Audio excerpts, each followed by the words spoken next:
Punk and Cody. I knew Nick Aldis was gonna get involved. It was inevitable, but Facts. I didn't love Paige and Brie Bella. They should have never had the titles all this time. Like if Nikki Bella isn't healthy, you should have never did the Bella Twins thing. Like I think one of the biggest problems with the Triple H / TKO management, since we got to include both of them, is what's good. See what up? Yo, it's been a while. But I think one of the biggest problems with the Triple H management is they suck at pivoting. Like they're so pressed to get, like they were so pressed to get the Twins the title that they gave it to Paige to try to stall for Bella to come back. But you stalled all this time just for them to have a bad reign. Another example, the Judgment Day. You could have gave Raquel this layup and go put her against Liv a long time. But they were so pressed to not pivot and kill time for Stephanie to come back and all that time.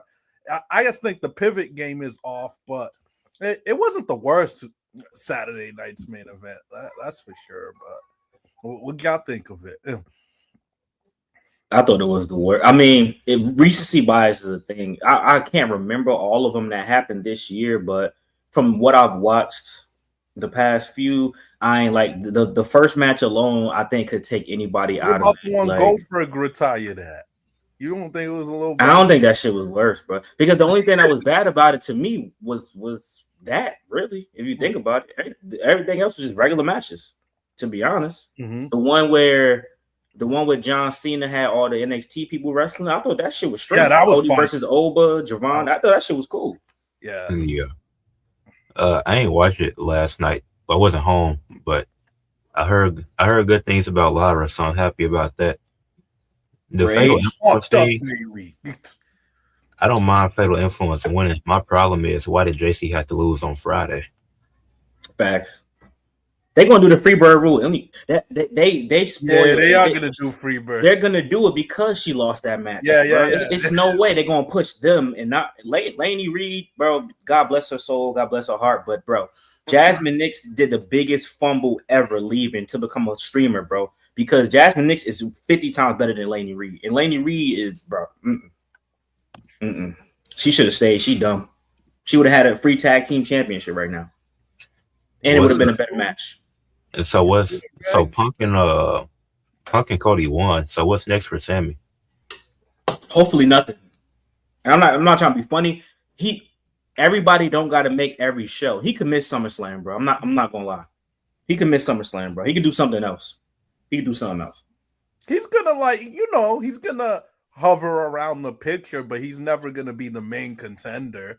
He's gonna probably still hover around their story, but I don't think he's I don't expect a whole lot more. Yo, he got his one. He should be happy. He got his 9 days. He wasn't even gonna get that. Like, he's lucky he got that. So he got his one. And now his best character is back. This is basically conspiracy theory Sammy. So I'm cool. Now he got material. So I was surprised he got it. I didn't think he was getting it. Yeah, I'm honestly surprised he got it pinning Cody clean. Like, I thought they were gonna have Johnny Gargano finally wake up from his stupid laying on the thing and help him, but I thought that was what they was gonna do at Saturday night's main event. Yeah. Niggas laying on a crate for like 3 months, bro. Like, get up, nigga. He's all short and shit. Like, get up off the fucking box, bro, and go do something.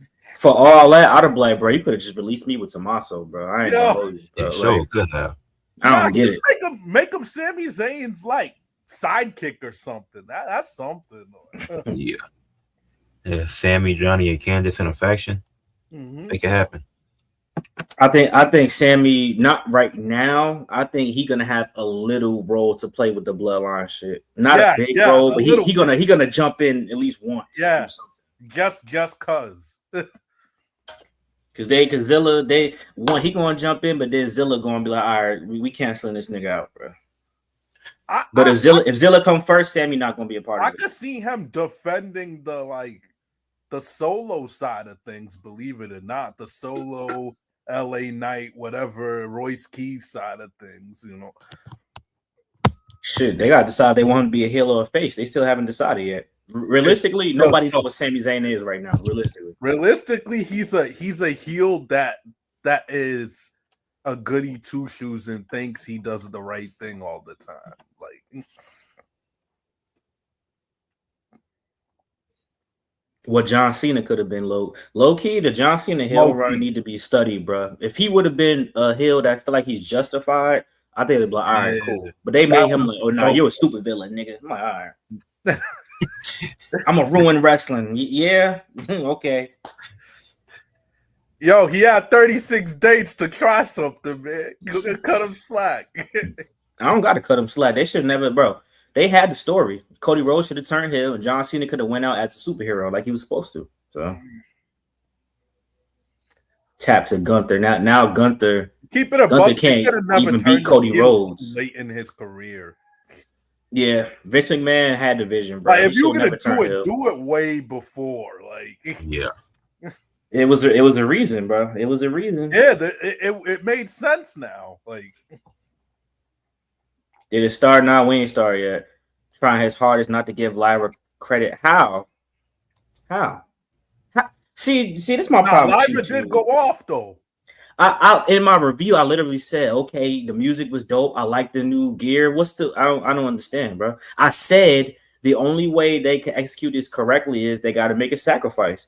Lyra has to win the Money in the Bank, or she got to win the IC title from Sol Ruka. Because if you just change her character, she has no one to beat up on. Think of a babyface woman right now that they will realistically let her just beat up on every week. Stephanie Vaquer when she gets back? Hell no. I think she could take her. I think she could take her. Oh, she's about to get a rematch. She's gonna get a rematch for her title, bro. She's gonna get a rematch off the rip. No matter who, Liv, Io, she's getting a rematch off the rip. I promise you. Think about it. No other baby faces, bro. Bailey, she already beat Bailey. Think if they turn Maxine heel now, shouldn't Ivy now just be a face? Even though she's not used, but shouldn't she just be a Ivy now? Who's that? Yo, come on, nigga. She's on Main Event. I don't watch Main Event, baby. All right, bro. Nah, they going too far. Ivy Nile, the evisceration of Ivy Nile. All right, we going too far, bro. Calm down. Ivy Nile is the type that could freshen up the IC title picture. Exactly. I see, Jew. I mean, whether it was real or fake, that was definitely a Becky Lynch, the man moment. Whether it was planned or real, that maybe the universe is trying to give us a discount Becky Lynch. That was not planned. He elbowed her right in the nose, bro. Well, shit. Well, if that's the case, though. It looked physical. Nah, Bailey needed to get her frustration out for the booking. I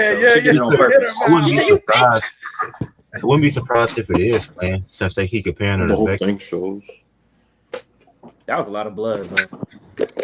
She was bleeding hard, yo. Because, bro, realistically, look at the floor. The reason why I thought it was fake, because I looked at the floor, I'm like, bro, this like hella prop blood on. She was bleeding that much. The whole floor had blood, bro. Like, come on, bro. Like, y'all can't say I didn't think that was fake, bro. Come on. At least for a little bit, bro. The whole floor had blood on it. I ain't never seen nobody nose bleed like that, bro. Yeah, that was crazy. Nah, she got her pretty damn good in the nose and shit. Y'all didn't like Carl Anthony Towns choke slam? I say choke slam. Man. If you a tall nigga, it's hard to mess up a choke slam. If you do, then you're ass. I'm sorry. It was better than Jelly Roll shit. Jelly Roll. It was better than Jelly Roll. That shit was terrible.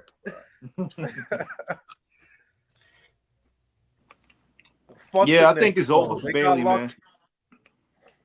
Go to AEW, Bailey, or they should have kept her in AAA. She was having fun in AAA. I ain't gonna lie. Yeah, I think she's going to AEW. Yeah, I think it's over. Yeah. How many times can you have somebody lose the feud, write them off, and then just bring them back? Bro, Bailey has been in that scenario multiple times, bro. Enough is enough. She lost, she get beat up, she come back. Bailey's back. All right, enough, bro. Enough. But my thing is like Mercedes already's done everything she could over there. Like what? I mean, she's gonna go win the tag titles. Nah, they got to get that rematch. They got to give AEW a 5-star match. It's still two things Mercedes got to do. She's got to win the world. Everything over there already. Mm-hmm. No, she has. She got to win the world title first at All In, which she'll probably do. The second thing, if Bayley go over there, they got to get another tag team championship reign. They gonna get their one-on-one match, but they gonna get the one-on-one. Just like Christian and Cope. It's gonna be the same route, same way Christian and Cope did it, but they're younger and way healthier. So it'll probably and they both better now. To me, I think they got their second win. The reason why people can't see that Bayley is in her second win is because she's had like I said, the women are unselfish compared to the men in WWE. Look what Bayley, Charlotte, and Becky done the past couple years. They put over all Tiffany's, the Lyras. They put over all the young motherfuckers. So that's why I don't feel like it. Yeah. So said Willow should. Well, Willow might. I don't know. Nah, bro. Willow got her match before Mercedes, but I don't see the point of giving Willow the title for 1 month. She should be champion, but not right now. Even though I don't Willow got time, bro. Yeah. Even though I don't like heel versus heel, I would just do Tekla and Mercedes. It's too big of a match to pass up on. Down the line. Willow has held more titles in AEW than Mercedes Moné. So fuck that. Mercedes Moné never held the tag team championship, bro. Willow has held the TBS and the tag team, and she beat Mercedes for the tag team, and she a multiple-time TBS champion. Fuck that. No, Mercedes Moné got to get this belt first, bro. Especially if I'm paying her. Fuck wrestling. Think about the business, bro. I'm paying her all this money. That's my champion. Fuck that. Also, they're doing Divine Dominion versus Sisters of Sin on Wednesday, I think, and that's heel versus heel. And Mercedes shot the support, I guess, at Divine Dominion. So I think Tekla versus Mercedes. You could justify it with that. Man, listen, this is we in a different era, bro. Like, cause niggas complaining about heel versus heel in AEW, WWE, both of the men's matches is face versus face, bro. Think about it. Niggas are supposed to be a heel. Do a little more with face versus face than heel. Come on, bro. Think about this. WWE, we had the tag team championship. A little more. The Judgment Day beat the New Day for the tag team championship.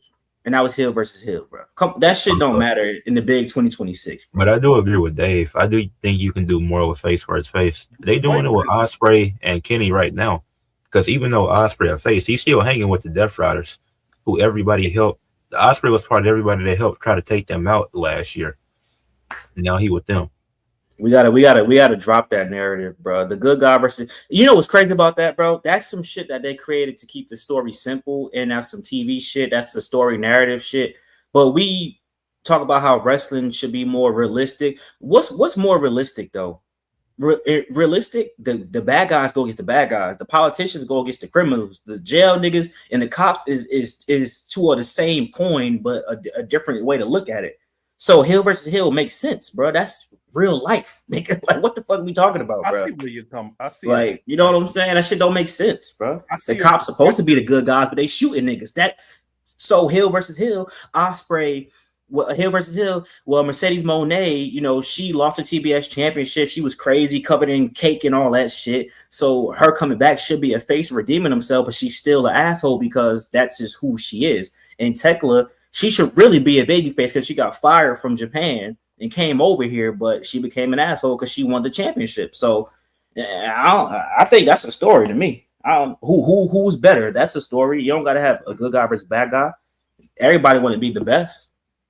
That's universal. I see where you're coming from, but it's like, think if you got some 2 quality heels and you have them in a program, it's like someone's gonna get cleared by default. So unless you're gonna get ready to turn one of them, well, why would you want them to get cleared by default? You know what I'm saying? But I see what you mean. But that's the exact point though. They're gonna get cheered. Think about it. If we would have got MJF versus Swerve, they both getting cheered regardless. Bro. Yeah. It's just certain shit.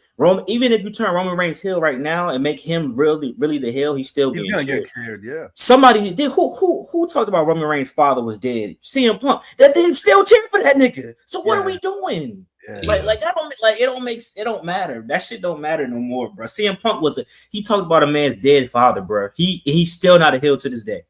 Yeah. And he ain't screwed Sami Zayn. Yes, he did screw Sami Zayn. He's still not a heel. They framed it as, him and Roman Reigns having a dick measuring contest and saying shit to each other. So they framed it in a way where he couldn't be a heel, but I feel you. Fuck that, nigga. Ain't no more stories. Nigga, this is real life. Wrestling is real life, damn it. I hear you. It's hot. Yo, in all seriousness, man, where does my man LA Knight fit in for the next for a few months? Because he's clearly still the hottest guy on the roster when he picks up that microphone. Where's my man LA Knight fit? Hey man, it's over for him, bro. It's over. No, Scordell, no. And I rock with him. Don't get me wrong. Like the only way they can help him right now is if he wins the Money in the Bank briefcase. You're right. If he wins the Money in the Bank, to me, this is his last chance. Because like, you're right. I mean, yo, if you look at the semantics, bro, he's literally the two niggas that Triple H hates the most in this wrestling business. Yeah. Like Steve Austin, never mind. I'll save that for the debate. But feel me, like at the end of the day, that's what it is. And Triple H is just petty like that. You're not gonna make this dude do nothing. So if he doesn't win that Money in the Bank briefcase next month, well, in 2 months, it's clipped. I'm telling you right now. Cordell, do you think we're at a point in time that Triple H is almost not necessarily not just like he don't like him, but do you think that they're just not pushing him on purpose because they know he's wanted so much? Like he got over on his time and they don't want to do it on his time. They want to do it on their time. That type of shit. I think it's definitely that. That's what I feel. I think it's that. But like what they're doing, either way, they're taking too long. They're taking too long. And if he fucks around and go to AEW, you know, like whether his stock is low by then or not, it doesn't matter because he's going to go there and he's going to get a real big pop. It's going to make news. You know, they probably might throw him right into the main event scene and stuff like that. So my thing is like, all right, his contract is coming up. Yo, give him this world title. Let's see how he runs with it. Let's see if he do good. You know, like at the end of the day, my thing is business should always be the first thing. So whether Triple H feels the type of way about him or he's like, you know, people don't like him in the locker room, yo, you gotta just cough that up because he's about to make y'all a lot of money. So I don't know. I agree with you. LA Knight is screwed. He'd have been in 3 straight Money in the Banks and hasn't won.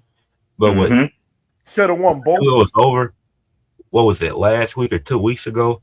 When he said guys are getting title shots based off nostalgia, then CM Punk gets a title shot for no reason the same night. Y'all gonna prove him right at the end of the show, so I know he's not getting anything. Y'all doing this on purpose just to troll LA Knight. It is on purpose. I think it's a troll. Nah, you know what it is, bro. From a business scenario, to be an asshole, it's kind of the best case scenario. I'm not saying I don't agree with this, but think about this. You talking about he could make the money. He making the money right now. This nigga, the Slim Jim commercials and all that shit, he's still making them bread regardless. So I could hold you back and not push you and still get the same amount of money, if not more, if I really wanted to. I could just put you in more commercials. But it's like basketball, bro. They don't look at it from a pure athlete, how good you are, whatever standpoint. It's like basketball now. They look at the analytics. Nigga, what's his plus minus? I don't give a fuck if the nigga average 25, but how much does he average if the average minutes was 12 minutes per? Like they do shit like that. That's what they're doing with LA Knight. He a good promo. I don't give a fuck. Does he sell as many as the Yeet Man? If you put him in the cricket commercial, how fast they click off or skip the commercial on YouTube, nigga? They don't care about that real shit. LA is one of the top merch sellers. He's always in that. That's why I'm confused. He checks all the boxes. You can't hide from it anymore. That's where we're at. Like, that's why it's a little strange. Even the analytical bullshit, he checks all those boxes. That's why it's a troll at this point. They're trolling. He will sell more than Danhausen. He should have won. Not more than him. He got motion. We can't lie. Danhausen got motion. Hey, but listen, man. Danhausen is the new cash cow, baby. A top 10 merch seller. But LA Knight, he should have won King of the Ring this year. But why have Oba win it if he's not even going to challenge for a title? That don't make sense. He should have won King of the Ring, Money in the Bank, and that John Cena last time is now, and retire Cena. He needed that accolade. I don't care what anyone says. He could have used that more than Gunther. Rage It is makes crazy. sense for Gunther because Gunther was going to retire all these legends. He should have won the You Rumble. ain't Roman Reigns way too much, man. Come on, man. And my thing is, too, Holy shit is out of that, my face. and what they're doing is very embarrassing too to him as well when you think about a storyline perspective, because when you think about it, it's like, yo, he's spending all this time dick riding Roman Reigns. Like he's just dick eating Roman Reigns I don't like Roman Reigns, I'm gonna stop the bloodline, but then always lose and get his ass whooped. So it's like, you know, it's a contradiction. It's like you're not winning no championships, all you concerned about is stopping the bloodline and dick riding the bloodline. So it's like they're making him look silly as hell. Like, and he's getting older, you know, he's only gonna start botching more. So I'm like, my thing is like they need to just pull the trigger now. Yeah, they definitely need to do it. He's just his character is the perfect briefcase holder. Like cause chaos, pop up on both shows, threaten to cash it in. Like it's perfect. That's a fact. Yeah, LA Knight never leaving that bloodline vortex. He trapped in that forever now. Mm-hmm. My man's fighting Jimmy Uso like every week, bro. Jimmy Uso and Royce Keys had matches on Raw and SmackDown. It was so good they had to run it back. What are we doing? And he's kind of kicking his ass too. I know, word. He's getting wins, bro, by help, bro. Like, what's going on, bro? Yeah, never in a million years would I have expected Powerhouse Hobbs to be getting pimped by Jimmy Uso every week. Every week. I got the bloodline winning that SummerSlam. I ain't gonna hold you. I'm not gonna lie. I think they're gonna lose. I think Solo turns on them and join the bloodline again. Either that or Zilla. Somebody interfering in one of both of these matches, bro. They're not about to keep letting these niggas win clean. If you look at their dynamic, Jacob's like, I listen to Roman, I don't listen to you two. So I think that's gonna fuck them up and allow Royce Keys and LA Knight squad to win because they're not on the same page, bro. Yeah, I don't see Solo turning yet. He gonna turn at some point. I don't see it at SummerSlam. My thing with Solo is I want to see him do his own thing at this point, man. I'm not gonna lie. Yeah, that's fact. I still got the Usos turning. Roman? Because at the end of the day, Jacob about to take precedent. And Solo and the Usos never really been a trio, bro. So imagine the Usos, they rock with Solo, they the three faces. Roman got Jacob already. All they need is one more. And they already said Zilla is damn near signed, pretty much. So, I mean. But this Jay, I mean, for Jimmy, I would get it since he was the closest with Solo in the original bloodline. But for Jay, I don't think it makes sense. Why not? Jacob is a new right-hand man.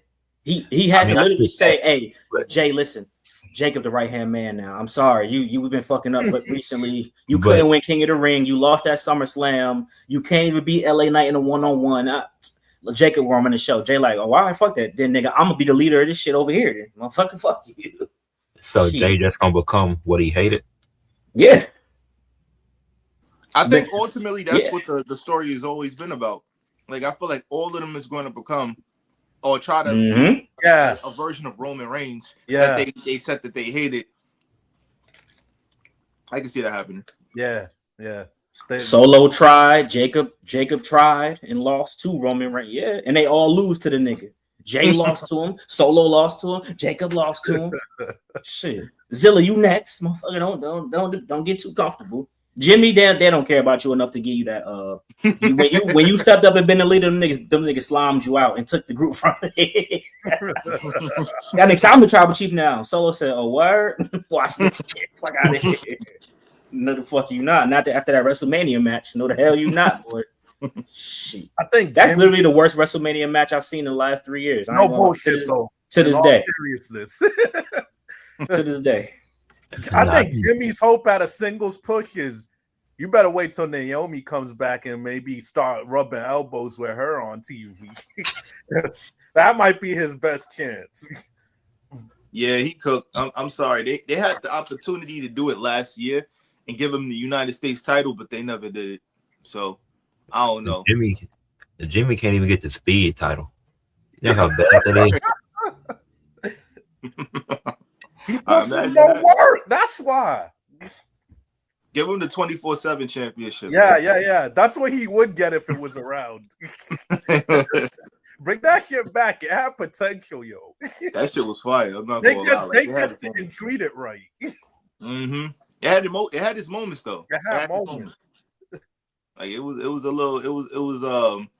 My thing is the way they did it was kind of just bad. Like they literally could have put a lot more effort in it than they did.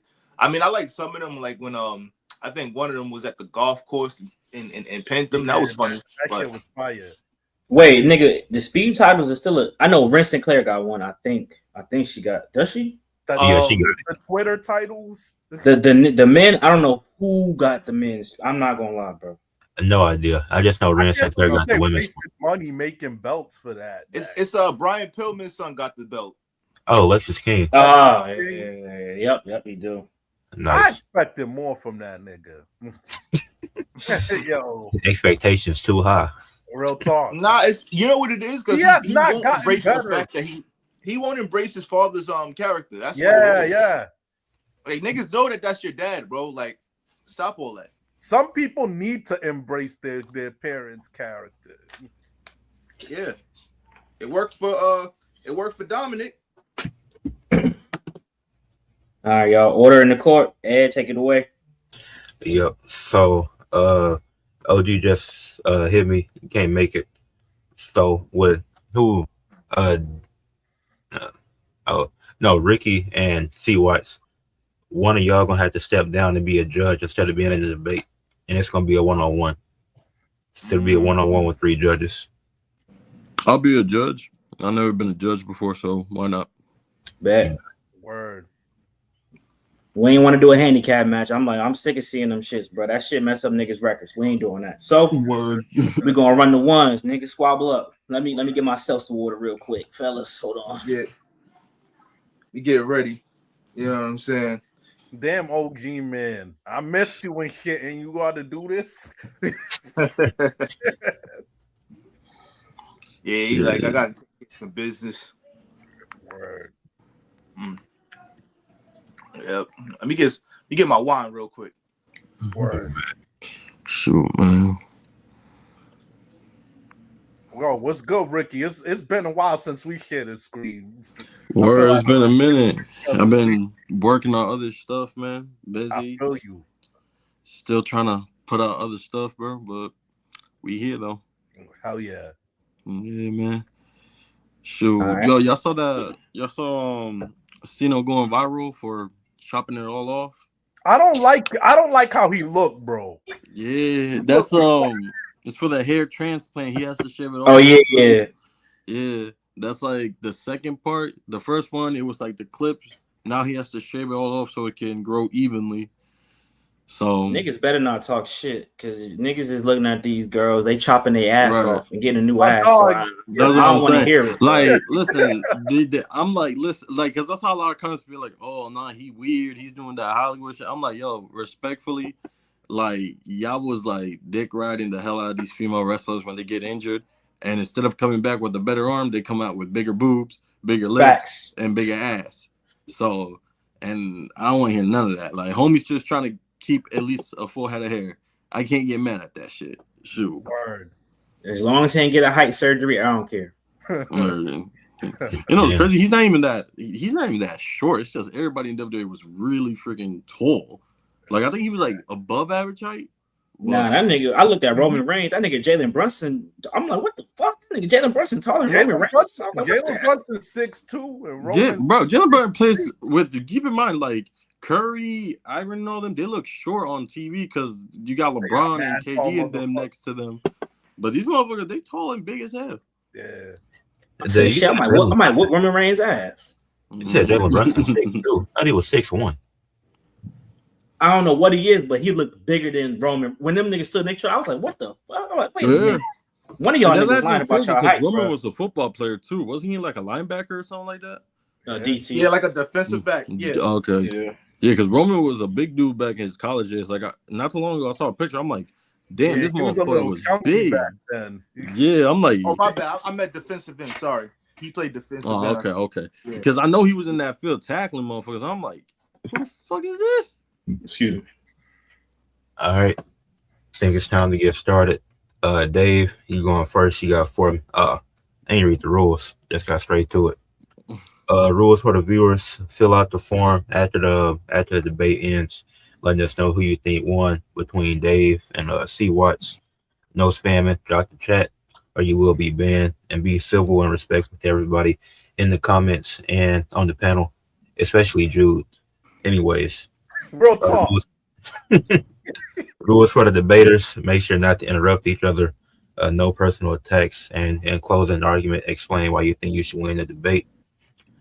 Oh, the debate: which superstar defined the Attitude Era more, Stone Cold Steve Austin or The Rock? Dave has The Rock, and you have 4 minutes for your opening argument. So let me know when you're ready. All right, let's get it. Let me know when the time's on. I'll give you a countdown. 3, 2, 1, go. All right, this is going to be a hell of a debate because, you know, these two's legacy speak for itself, you know, so this is going to be tough, you know. Two real GOATs, even people who don't watch wrestling know what they're about. But I believe sincerely that The Rock defined the Attitude Era more than Stone Cold Steve Austin. Nobody could deny Stone Cold Steve Austin's impact. He arguably started the Attitude Era, but you starting it doesn't necessarily mean you defined it and embodied it in totality better. Um, I think when I think the Attitude Era, I know that Stone Cold Steve Austin in his own right helped sparked it, but if you think about it, a lot of his legacy is just rebelling against the boss and feuding with Vince McMahon, right? But when I think of other elements to define the Attitude Era, I think of charisma, I think of swagger, I think of entertainment, I think of catchphrases, I think of mainstream appeal. And when you look at those things, The Rock embodied those qualities a lot more to help define the Attitude Era. Nobody controlled the crowd better. Nobody had the crowd hanging on every word, finishing his sentences, finishing his catchphrases. Nobody made the crowd laugh and feel a way more. Like, he defined the promo blueprint of really tearing down your opponent in a way that includes your phrases, but also puts the opponent over, but also entertains the crowd, but also keeps the crowd involved. And he's the definition of larger than life personality, which is really what defines the Attitude Era. I know people thinks it's titties, it's ass, it's cussing, but it's really larger than life, amplified personality and entertainment. And I think he bought more of that than Stone Cold Steve Austin. And as I said, a lot of the memorable moments that Stone Cold Steve Austin made, it's no disrespect, but it came from rebelling against Vince McMahon, which is cool, but look how many other ways Rock defined the Attitude Era. He basically made memorable moments with the whole roster. Stone Cold Steve Austin himself made memorable moments, made countless memorable moments with Triple H. Mankind wouldn't have became the character he was by beating The Rock. Like, WCW spoiled Mankind winning the title against The Rock, and people still gave that high ratings and tuned in. Rock elevated Kurt Angle, Chris Jericho, later on Booker T, had that defining generational match with Hulk Hogan. I think there's a reason they never picked Stone Cold and Hogan. The Rock and Hogan gave you more entertainment value. And I know part of it was Steve Austin's neck injury, but they could have got to Stone Cold versus Hogan if they really wanted to, but they picked The Rock for a reason. I just think The Rock's qualities and personality embodied the Attitude Era more, and he helped define the Attitude Era by working with more of the roster in a more impactful way.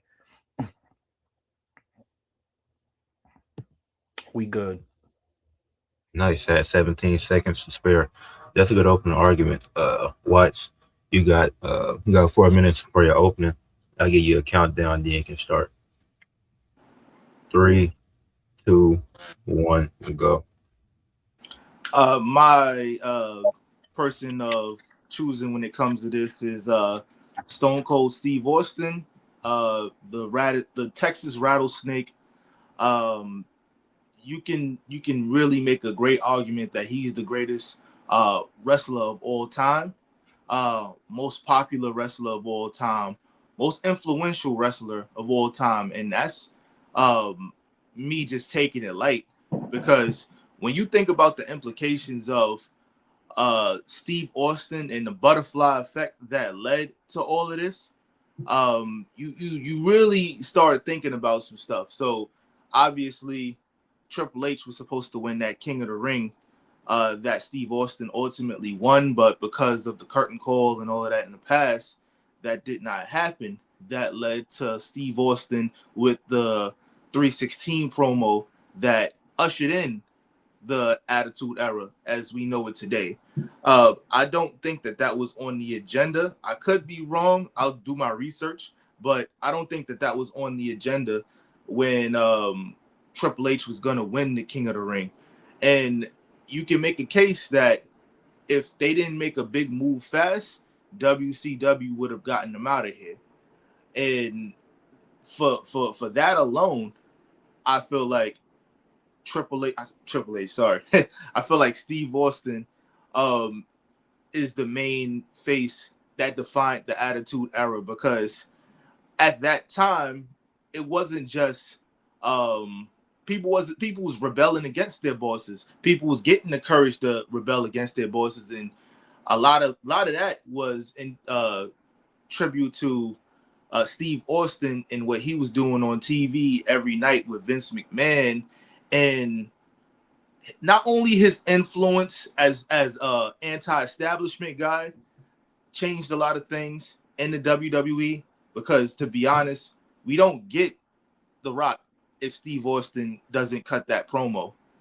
Rock was going to be The Rock regardless, but I don't think that it would have had the same impact, because Triple H versus The Rock is a good feud, but Steve Austin versus The Rock is a better feud. And ultimately, it would have probably been Triple H versus The Rock all of those years, all of those WrestleManias, but we ended up getting Steve Austin versus The Rock, which is way more appealing, especially given the fact that we got Austin turning his back on the crowd and joining with Mr. McMahon, which also was another culture shock, another notch on the belt of Steve Austin that defines the Attitude Era. You know, with The Rock, he was already a heel, and you know, we all know what would have happened right then. But to be honest, I'm gonna close my argument by saying that there would be no Rock without Steve Austin in the 316 promo.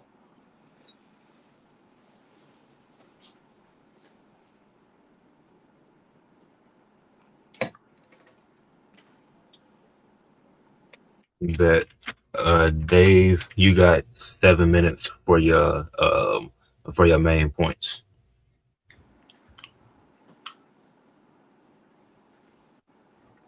Oh, my fault. Mine was on mute. All right. Let me know when you start. Okay. 3, 2, 1, and go. I think you make some solid points to start off with. What I will say is, you know, where are the main meat and potatoes of this debate is who defined the Attitude Era more. And yeah, Stone Cold Steve Austin, you really did inspire. Like, yeah, well, we're living through him. We wish we could stun our boss, slap our boss. It's a fact. But I don't think that's an element that it's a piece of the rebellion piece of it is a piece of the Attitude Era, but I don't think it's enough of a piece of the Attitude Era to say Stone Cold defined it a little bit more. Rock, despite Steve Austin becoming a star a little bit faster, The Rock lasted a little longer and became much more of a mainstay in the mainstream. They're both mainstream stars, but I think unfortunately the injury did hurt Stone Cold Steve Austin a little bit, so he has to take some of that. But I think a lot of my main points is, you can say that Steve Austin helped make Rock, but I would argue that The Rock helped make Stone Cold Steve Austin. Otherwise, it would have been the rinse and repeat with what Steve Austin was doing with Vince. I think The Rock gave Stone Cold some of his best matches. I think he gave Stone Cold some of his best promos. And I think with Stone Cold Steve Austin, just because he was the starting point of the era, I think he gets the credit of beating WCW. I don't think he can get all of that credit. I think the Attitude Era, again, it's about charisma, it's about entertainment, it's about larger than life personality, and I think nobody represents that better than The Rock. If the Attitude Era was only Austin versus McMahon, I'd agree with you, but that era is so much more than Austin versus McMahon. And I think The Rock became an equal level attraction in 99 and 2000. And if you look at it, that's when Rock's blossom at his peak is when they really started to kill WCW, 99, 2000. And then we know WCW basically died in 2001. So I think, if anything, The Rock deserves a lot of the credit for beating WCW in his own right. And I just think the heel turn almost proves how important The Rock was. Think about it. And by the way, I don't think Austin ever should have turned heel, but they did it anyway. But that just proves how important The Rock was in the first place. If The Rock wasn't so popular as a babyface and carrying the brand on his back, they would have never entertained turning Steve Austin heel. They did it because they're like, you know what, Steve Austin, you were that guy.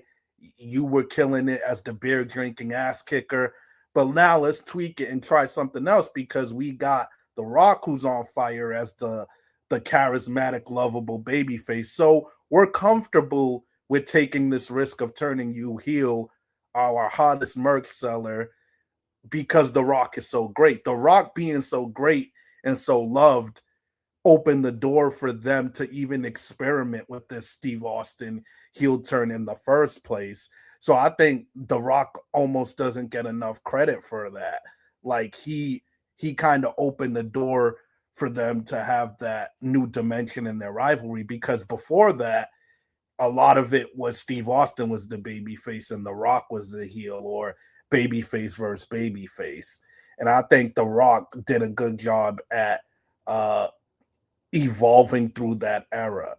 And look at wrestling history since the Attitude Era, and even today to some extent, promo ability, catchphrases, charisma, crossover appeal, those are important qualities WWE looks for till this day. And you can argue The Rock set that standard. He set that standard of being whether people like it or not, he set that standard of going to Hollywood. He set that standard into transcending wrestling and then bringing more eyeballs through what you do outside of the company. I just think he really defined what the Attitude Era was a lot better. And one could argue that as great as Stone Cold was on the microphone, he wasn't touching The Rock when it comes to verbal ability when it came down to it. I just think Rock had such a once-in-a-lifetime connection that just made everyone hang on his words. We good. Bet. All right, Watts, let me know when you're ready. You're going to have 6 minutes to rebuttal everything Dave just said. Okay. All right. I'm ready. In 3, 2, 1, and go. You brought some good points out, Dave, and I'll be real with that. But what I'll say as a rebuttal is the influence. Like we know that The Rock had the crossover appeal, and he went to Hollywood, but if we're talking strictly who defined the Attitude Era, it has to be Steve Austin, and that has to be Steve Austin because of that word that we say so much, influence.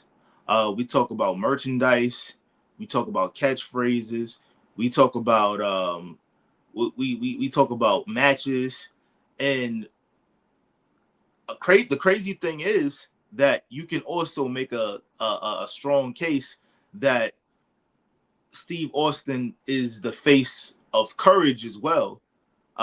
Because around that time, Steve Austin was facing the likes of Undertaker. He was facing the likes of Kane, and these are all guys that's considered scary people. You know what I'm saying? So I know for a fact when I was a kid watching Steve Austin, and being in school, it made me not even really kind of be afraid of like the bullies, for lack of a better term, because I was so amped up by that, and I know a lot of kids was too, that is like, oh, if Steve Austin could just go fight anybody, even if they bigger than him, then shoot, why not me?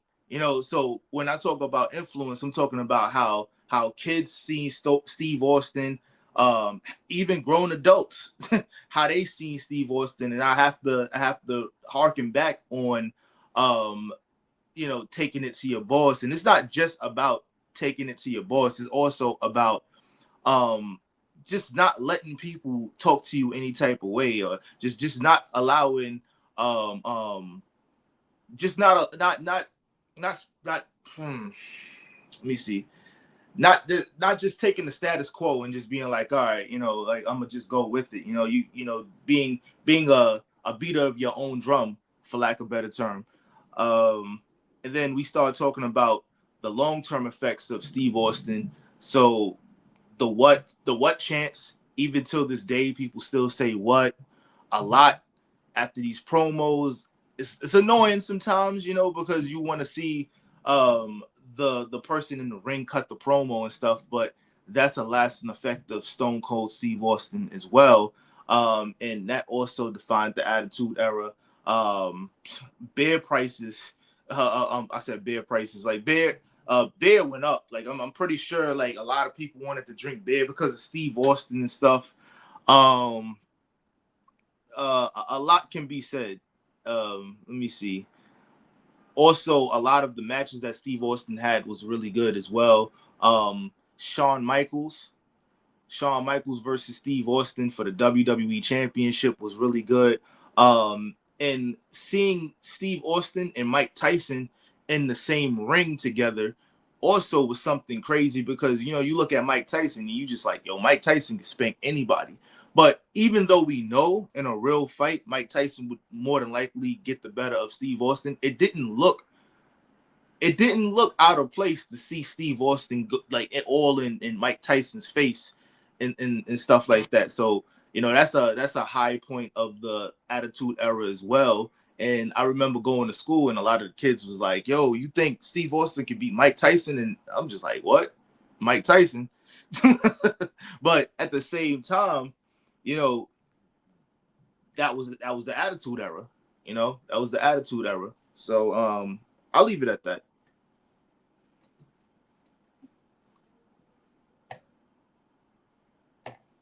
Good rebuttal.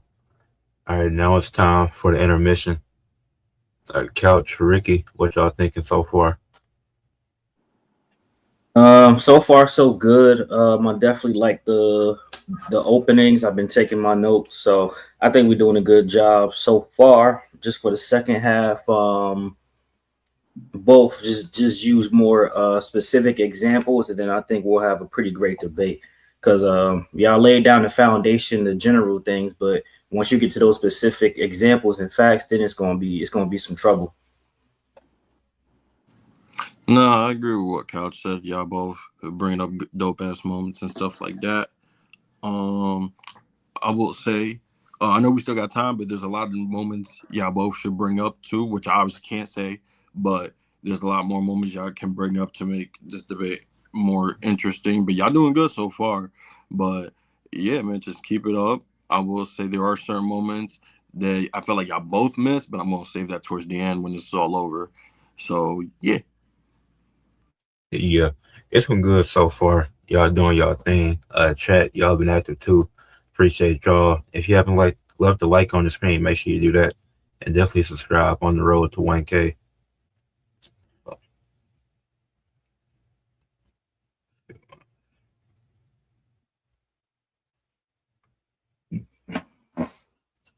Make sure y'all vote when it's time, chat, and then once it's all over, y'all could give quickly some examples y'all would have used in the debate as well, so we can see what y'all gonna say. Make sure if you're in the chat, like it. If you here, why not like it? Why not wash your hands before you eat at our dinner table? So wash your filthy ass hands. Thank you. Yeah, the chat saying it's pretty even so far. So we're gonna get started with the second half. And now it's time for C-Watch to give his main points on why he thinks Stone Cold defined it more. So see, you got 17. You got 7 minutes for your main points. Okay, I'll start. So one of the main reasons why Steve Austin defined the Attitude Era was because he was ultimately, even though he was the anti-hero of the Attitude Era, because he was a really good face, but he was a even better heel. And he, even though he was a heel, a lot of times he wasn't the average heel. Like a lot of times, like you had a little short moment where he was where he was a cowardly heel, but it didn't really suit him that much. So that's why when he came back and he saved Monday Night Raw, it was a lot more memorable. And if you was to swap The Rock and Steve Austin in that situation, I don't think that it would have hit the same, because with Steve Austin being the heartbeat of the Attitude Era, it was only right that he came back to save the WWE from losing to WCW in that Survivor Series match as well. So when you really think about it, Steve Austin is, I'd say he's like a vigilante. He's like the vigilante of the Attitude Era and defined the Attitude Era. And then we talk about what ushered in the Attitude Era is the fact that he faced Bret Hart at WrestleMania 13. And when he faced Bret Hart at WrestleMania 13, and he just wouldn't give up. It really just took the referee stopping the match for him to give up. Like, yeah, he was getting beat most of the match by Bret Hart, but he just wouldn't give up, and that's what also caused him to become the face of the Attitude Era, because Bret Hart was almost on his way out at that time. They was losing to WCW a lot, and they needed something.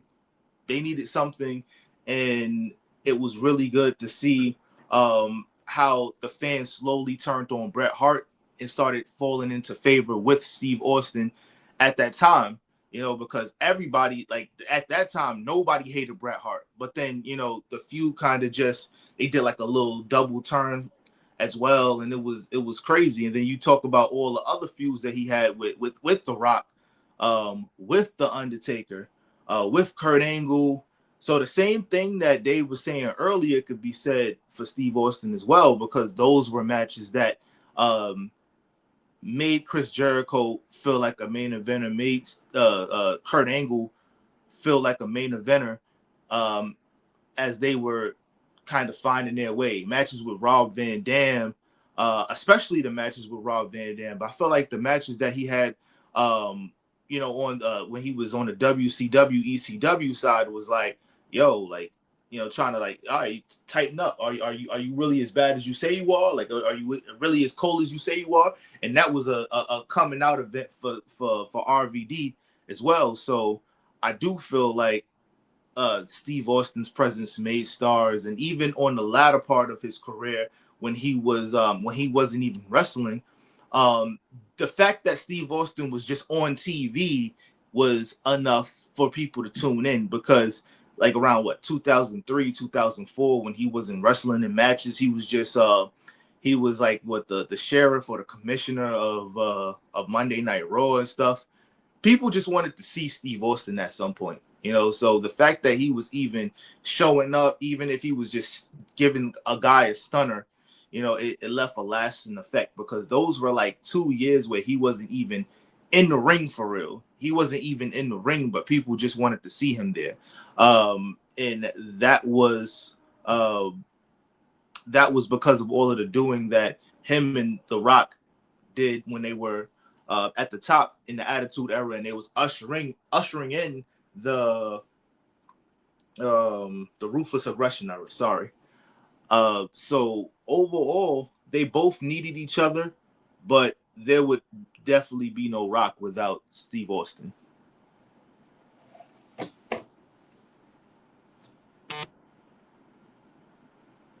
That's all you got. You got 2 minutes left. I got 2 minutes. Yeah. All right. Then yeah, like if you wanna go back to feuds, you wanna go to the matches that he had with Shane McMahon as well, because Shane McMahon also played a role in the Attitude Era as well. But Steve Austin is Steve Austin, and even with the Smoking Skull Championship, the Smoking Skull Championship was a very important championship at the time. Everybody wanted one. And him just walking around with the championship just made it even more prestigious. And if my memory serves me correct, I could be wrong, but he was the first one to have his own custom world championship. I could be wrong about that, but he was the first one. And then we seen the Bull Championship that The Rock had, but I don't think he ever wore it on TV. But I could be wrong about that. But yeah, the Smoking Skull Championship was definitely a very important one. As far as the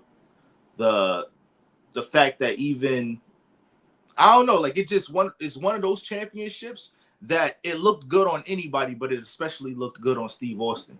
But I'll close it out with that. Those some good main points. All right, Dave, you're gonna have 6 minutes to rebuttal everything you watched just said. All right, let me know when the time runs. And 3, 2, 1. I'm gonna start by giving credit where credit's due. I like that you brought up the Bret Hart point, because that might be Steve Austin's most impactful match ever. Passing out, he showed that he was gonna fall on his sword. That made a big impact to the era. But I think a lot of your points, C, are hinging on. It keeps going back to who sparked the era and who started it, and rightfully so. Steve Austin did spark it and start it, but I don't think there's enough support that he helped better define the Attitude Era better. I think The Rock has more to how he defined it. You know what I'm saying? Like, one of the highest rated, if I'm not mistaken, the highest rated Monday Night Raw segment. It wasn't a match. It wasn't Stone Cold beating on Vince. It was The Rock's "This Is Your Life" segment, a cheesy, over the top, very campy segment where Mankind and The Rock are interacting with random parody of people that represent people on The Rock's life. It grew 8.4 million ratings. Till this day, it's talked about. Till this day, it lasts the test of times. This is a case where numbers don't lie. This clearly shows the people really cared about The Rock, that they all at record numbers wanted to watch the This Is Your Life segment. Despite how over the top and silly it is in some ways, they ate that shit up. If that isn't influence, if that doesn't help define the Attitude Era, I don't know what is. Like 8.4 million viewers is nothing to sneeze at in the era where everybody was watching TV a lot more consistently. Now we got streaming, cables all fucked up, but that's a crazy number. In The Rock, that's on The Rock's back. Number two, I want to rebut the what chance. It was entertaining and cool, and you got to respect Stone Cold that it's still happening now. But let's call a spade a spade. And when it happens now, it's usually fans hijacking the show and ruining the flow of a promo. It has some pros because Steve Austin got it over, but the cons are now fans use it for negative shit. Now fans use it to hijack promos and interrupt the flow of people talking. And yeah, Steve Austin had that last the test of time, but you want to talk about having things last the test of time? SmackDown literally became a show because Rock said lay the SmackDown, and he said delivered it consistently so well that it became a show. It is WWE's second flagship show that still goes on today. Rock's vocabulary literally changed the fabric of how WWE's programming operates. If that's not influential, if that doesn't define the Attitude Era, I don't know what does. And then we keep going back to Austin McMahon. Great entertainment value. I just think that's one storyline. And one storyline, although it was very big, one storyline doesn't define an era. And I just think Rock has so much more storylines in segments that he can pluck for him. When people think Stone Cold, they think Stone Cold Vince. And, you know, the Mike Tyson moment was great, but predominantly they think Stone Cold Vince and how many times he stunned Vince. But people think The Rock Mankind. People think the Nation of Domination versus DX. People think The Rock concerts, all the entertaining segments and concerts and songs he would make up about people. People think of The Rock's promos because he never shit the bed with the promos. His promos were must-see TV more than most people's matches. Like, we can listen to Rock talk almost all day. He made history hosting Saturday Night Live in 2000. Like in 2000 at his peak, he was making so much history representing WWE as their number one face. He revealed the fucking Xbox, the original Xbox. These were the things that Rock kept being put in position to because of his influence on the Attitude Era. And I just think, even when you think of catchphrases like jabroni, know your role, candy ass, we even see a lot of entertainers and rappers borrow that in some of their bars sometimes, and borrowing catchphrases from The Rock. That is not to say that they don't pay homage to Steve Austin, but I would argue that a lot of what Rock says gets repeated more till this day.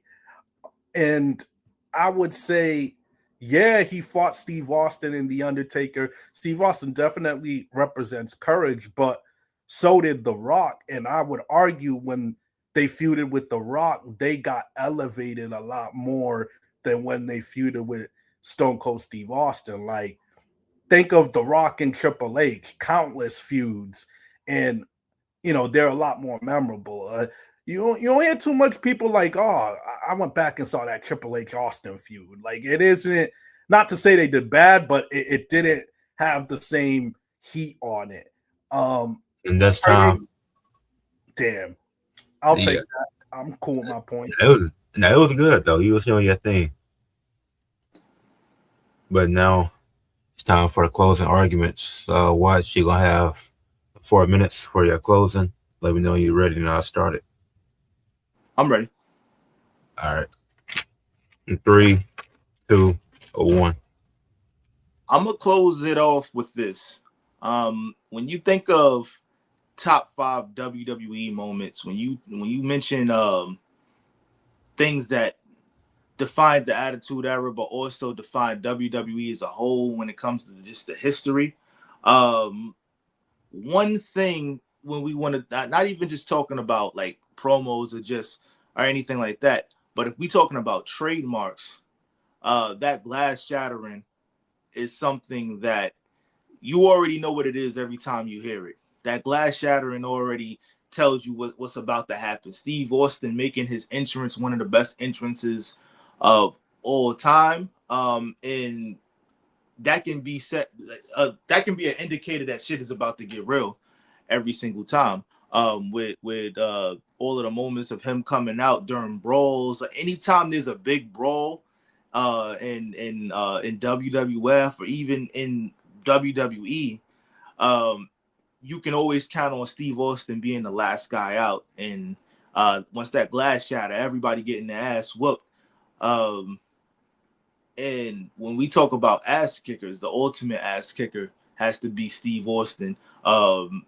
We could talk about the brawls, we could talk about the bear truck, but the most important one to me was how it was on site for Booker T when they were feuding. That's one thing that lives rent free in my head personally all the time. With Booker T, he was at the church. You know, he caught him lacking in the church. He caught him lacking in the grocery store. I think the grocery store was the most iconic one right there because it was fighting. He throwing peanuts on him. He pouring milk on Booker. And the Booker just trying to get the hell out of there at that point, you know. But that's one of the main things that everybody runs back when they talk about Steve Austin as well. It's not always just it's not just the Steve Austin versus McMahon stuff. It's the stuff that he did with Kurt Angle, the promos that he had with Kurt Angle with the little small hat on and stuff. All of those things are big moments in the Attitude Era that when you go back and you run it back, you can't have a Steve Austin you can't have an Attitude Era without Steve Austin. And just that ass kicker badass mentality that he made that cool. You know, he made that cool. Definitely up there with the suck it chance, but just, you know, him coming out throwing the middle fingers up before the matches and stuff, and the fact that it got censored for 2 seconds, and then they just realized how important that is to the brand, and then they just put it back in. It's in the video games and stuff. And you want to talk about merch? Everybody has an Austin 316 shirt.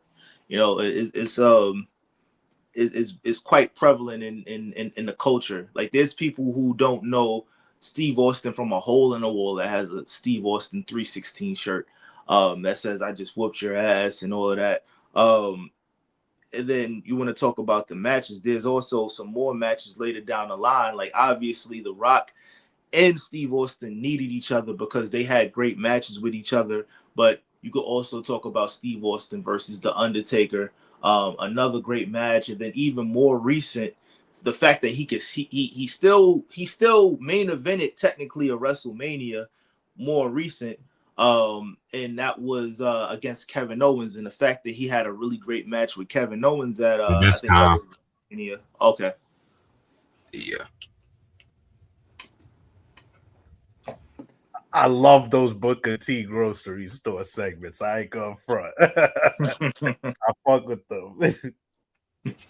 Yeah, I ain't gonna lie. Like to me, that made me feel like I can shit. It's on site for anybody I want to fight. All right, Dave, you got 4 minutes for your closing argument as well. I'll count you down. 3, 2, 1. Yeah, some great points. You know, Steve Austin definitely changed wrestling. Definitely, we would not get to the heights of the business WWE is without him. But, the core of this debate and how it was presented was not who's more popular, not who's better. And I think that even that's debatable, but it's who defined this period of time better. And like when you really look at that Attitude Era, you think about these unforgettable promos, edginess, electric charisma, catchphrases, great rivalry, sold out arenas, hanging on every word, sports entertainment really living in the mainstream. And I think that's The Rock. Like he literally defines all those qualities a lot more. It's almost to me like Steve Austin lit the fire and The Rock helped that fire just spread out and become a fucking inferno. And to me, that's the main reason The Rock defined the Attitude Era a little bit more. And like we see his influence now till this day. Like everybody don't gotta like it, but like in many ways, it's a good thing that wrestlers in the big picture, it's a good thing that if you play your cards right and become successful enough in WWE, Hollywood will give you a shot and you can maybe come back and with your Hollywood stock, come back and bring more eyeballs to wrestling and come back and make wrestling a little bit better. Like you don't have to like the part-time schedule, but being able to do that does make wrestling better and does bring different eyeballs to the product. It does help the business in many ways. And The Rock lit that blueprint. He showed that I don't have to stay in this pro wrestling box. Historically, every other form of entertainment looked at wrestlers like, oh, they're just fucking wrestlers. Oh, they just do that fake shit. They can't do nothing else. Or if they got to Hollywood, it'd be like, oh, he's just a bodyguard or an action star. They put wrestlers in a box, but I don't think we understand The Rock has made it so you don't have to stay in that box anymore. You can be a wrestler and an actor. You can be a wrestler and hit high levels in other areas of entertainment. And that, to me, came from the Attitude Era and The Rock. Like, that blueprint existing is definitely for The Rock. And it's ironic, Stone Cold Steve Austin even tried the Hollywood thing blueprint in a couple roles. He just said he didn't like it because of the long days of recording and all that. So in essence, he tried to like mimic the blueprint, but just found it wasn't for him being an actor in that role. And I just feel like Rock represents more qualities of the era. Steve Austin does represent kicking ass, being tough, being a rebel, but I think Rock represents great promos, great acting ability, great selling.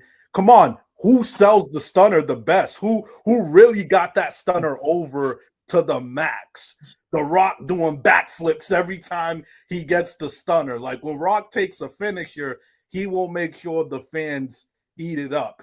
His selling, his over-the-top personality, his over-the-top mannerisms, his facial expressions, he just embodies over-the-top entertainment. I'm done.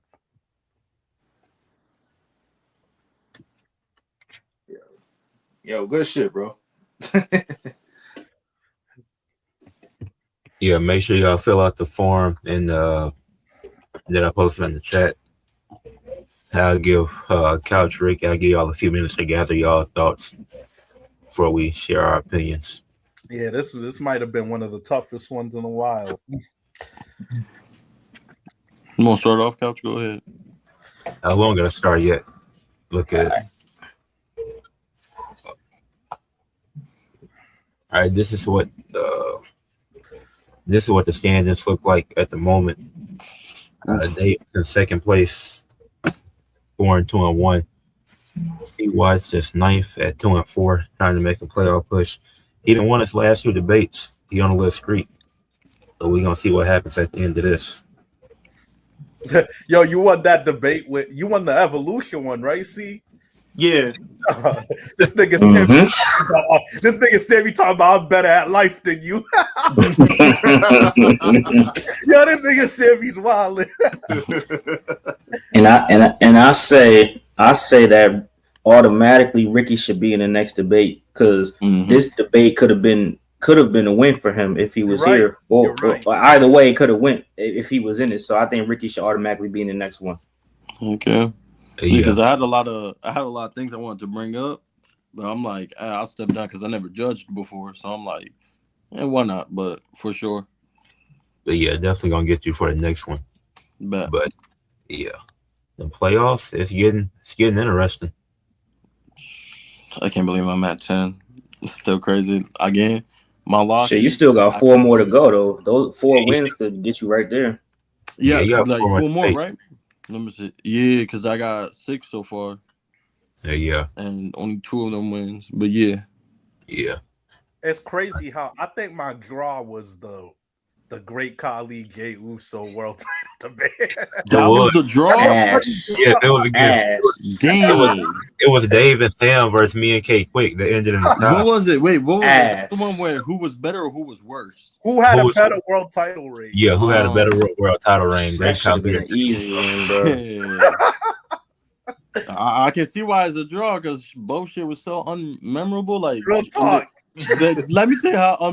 You know what's sad? The J one was like last year, and I can't remember a single thing. All I remember is he beat Gunther. He yeeted around a couple of months with it, and then he lost to Gunther on an episode of Raw. That's all I remember. I cannot remember about the Logan Paul match at Saturday Night's main event that lasted like 3 minutes. But I don't remember that. It didn't have enough time. Bro, you know what's crazy? Now you bring up Logan Paul. Now I'm remembering Cena, Logan, and Cody and Jay. That's the only thing I remember from that whole thing. And that's only because you said Logan Paul. Yo, like I literally, that's crazy. That shit was like a year ago, and it's like I have no like. Oh, he had the match against Seth on Raw too. It was the night right after Mania. I think they ended in an interference anyways. So yeah, I think. And didn't Roman have like a moment with him talk about some "I'm proud of you," or was that when he was IC champ a couple months prior? Like I know him and Roman had when it was with the belt. I don't know if it was. He was IC champ. Yeah, Roman was on his vacation at that point. Shit, the 3 he takes every year. So, I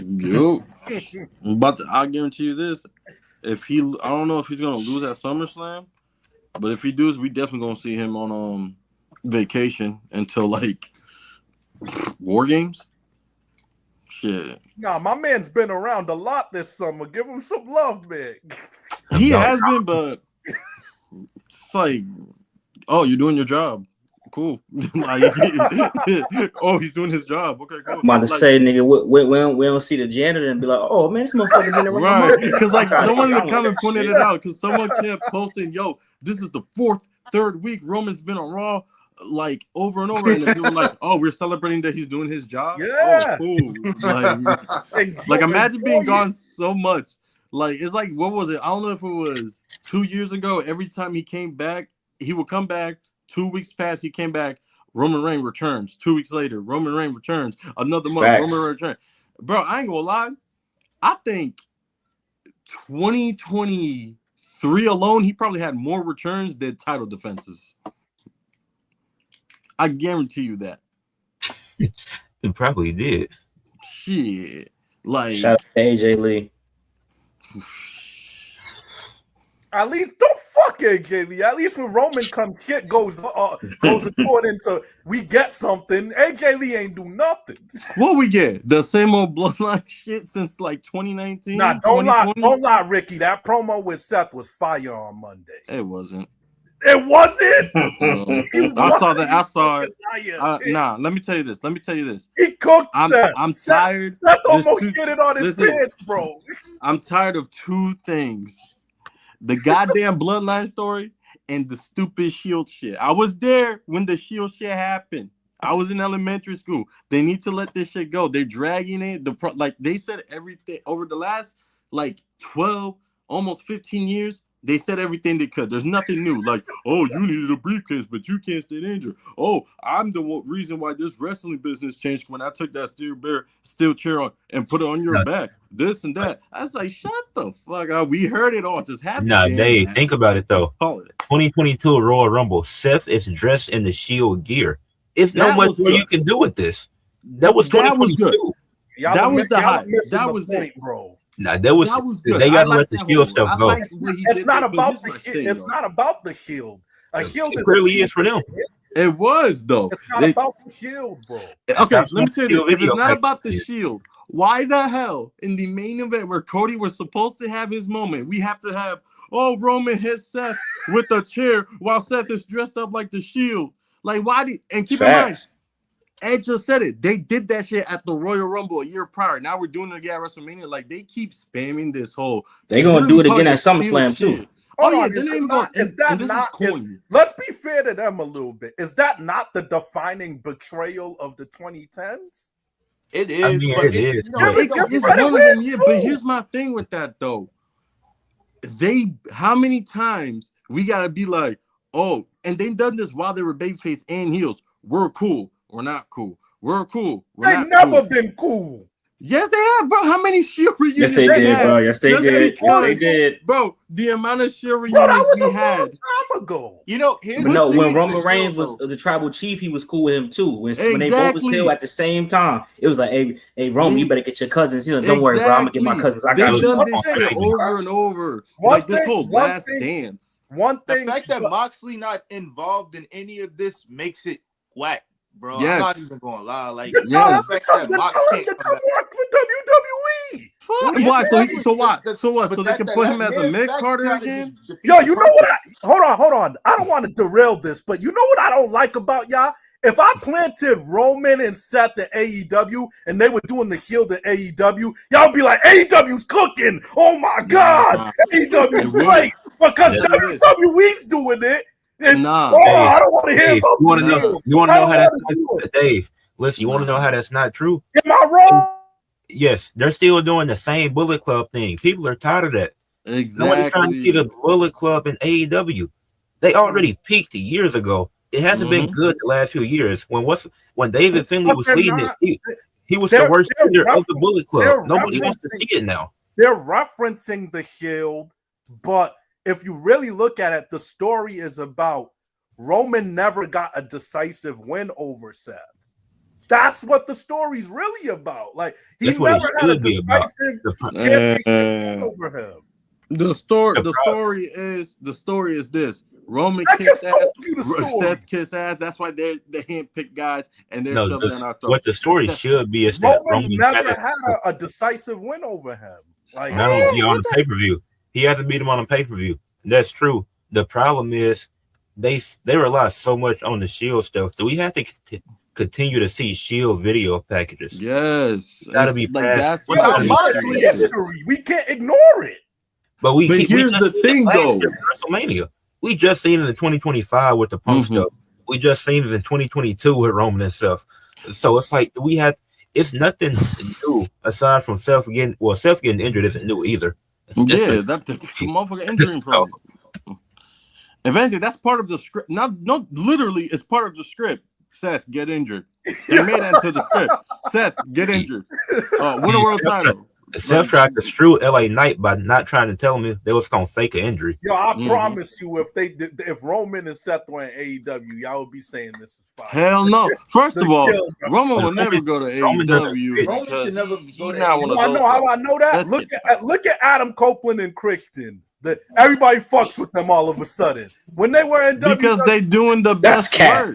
Everyone says Edge all of a sudden. But people was rocking with Edge when he came. If they did that in WWE, we'd be like, "Oh, it's a nostalgia play." But here's the thing, though. Because it is. So why is it a nostalgia in AEW? Because it's never happened in AEW. Exactly, and also Christian is a completely different character in AEW than he is. That's not a valid WWE. answer, bro. Yes, that is. Because if Christian We've seen them as a tag team. It's nostalgia when you put them together, bro. Call it. But you can't. But here's the thing: they both in two different. They're older and slower and worse than they've ever been. Bro, Christian probably is in his second prime, if not third. Christian been having a great. I ain't gonna hold you. Christian looks way better than Adam these days. Well, Adam, yeah, of course. Yeah, this is one of Edge's worst runs, but still. But listen, you gotta keep this in mind. If they were in WWE, they'll probably just do a 5-second pose, this and that. No, that's not true. It's true. They would do that shit. They would be tag team champions just like they are now. Yeah, doing the same bullshit. Look, they'll do. You know what they'll do? Which don't mean shit. You know that dumb show they had on the WWE Network that had little sketches? They'd be doing that if they were tag team champions in WWE. Just random shit. And AEW, FTR is the best thing in the world. Well, that's true. What Ricky's saying is true though, because when you really think about it, like look at what they're doing now, and look at what Edge was doing before he left, and then when he left, he was like, yo, they was basically telling me they ain't have shit for me. They wanted me to be, blah blah blah. Edge is a liar, bro. Edge is a liar, dog. Edge is a liar. Let me tell you why. Because they were, if anything, Edge said that one of the reasons he left is because WWE is being too protective of him. They were like, nah, we want you to take days off. We don't want you to be full-time. We want you to be an attraction. He said he wanted to be active. Fine, I ain't mad at that. But he went out facing Sheamus in a pretty badass match. If you remember, that was a cold match, bro. Yeah. And he selfishly didn't. He buried Finn Balor in the Demon and didn't put him over, bro. And he just that was to be fair, he with the buried the Demon. To be fair with the whole Judgment thing, it was rushed because remember it was supposed to be a whole year plan, but because Cody got injured and Randy's back was like out, they said, "Hey, we need a baby face," and they had to switch him because remember he said it like the whole Finn Balor betraying. Joining the Judgment Day and beating him up, that was supposed to be a year later. So like it's like certain issues got in the way, but like man, like if Edge and Christian were in WWE, it'd just be a quick little 3-6 months nostalgia act. They win the title here and there, and they drop it to someone like I don't know, like the Street Profits or something like that. But here in AEW, their characters is different. While Edge is trying to relive the good old days. What's so different about Edge? Please, you gotta watch it. You gotta watch it and see, man. It's the only way you're gonna know, Dave. I want to relive. We can't tell you. Yeah, and then you got Christian like, no, dude, like I'm too old to be doing no 5-second pose, this and that. I see the differences with Christian. I really do. Yeah, but I don't see no different with Adam. He's the same guy, bro. All right, let's same theme song, same everything. Well, to be fair, Edge never had like a character type of. He was never a character type of wrestler. Like besides that 06, 05 run. His character was fucking dudes' wives. Yeah, pretty much. Because he was never a character. Well, Christian, he was a character to a certain extent, but he was more of a real like. He's like, oh, look at this dude talking about your dead father. This AEW fans, man, so forgiving of AEW. This is why AEW won't grow. It's okay to. We're going back to Wembley. Don't do it. We wrestling fans, man. Let's get to the results. Let's get to the voting. Oh yeah. All right, Ricky, you will go first. So, y'all brought up some good points and stuff like that. I ain't gonna lie, y'all did good.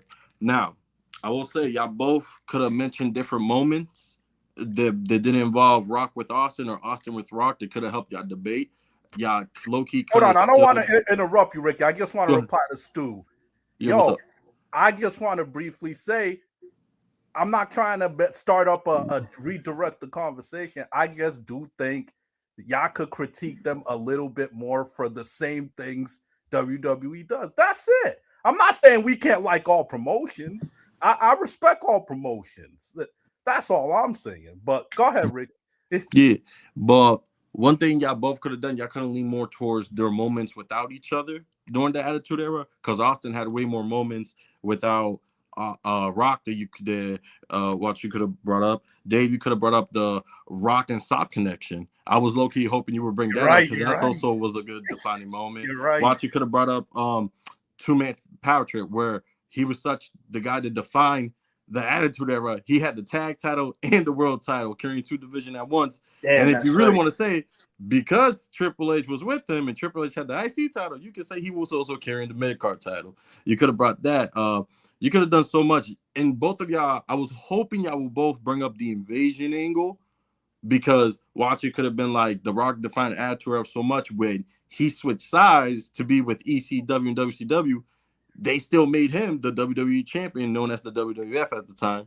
But then you also could have been like, although Rock had the WCW title, he was Team WWF, leading them into the 5-on-5 Survivor Series and stuff like that. Right. So I was hoping y'all brought up that. So that was those were a couple of moments I was low key waiting for y'all to bring up, but y'all didn't.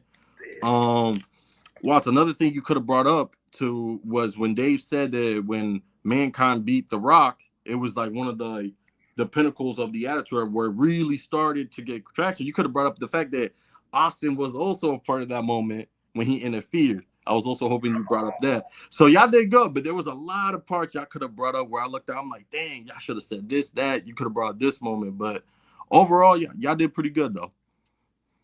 That's good feedback. Mm-hmm. Thank you for being fair. Of course. Who you got, Ricky? Oh yeah. I hate the fact that I'm gonna say these words out of my mouth, but Team Rock got it, bro. Team Rock got it.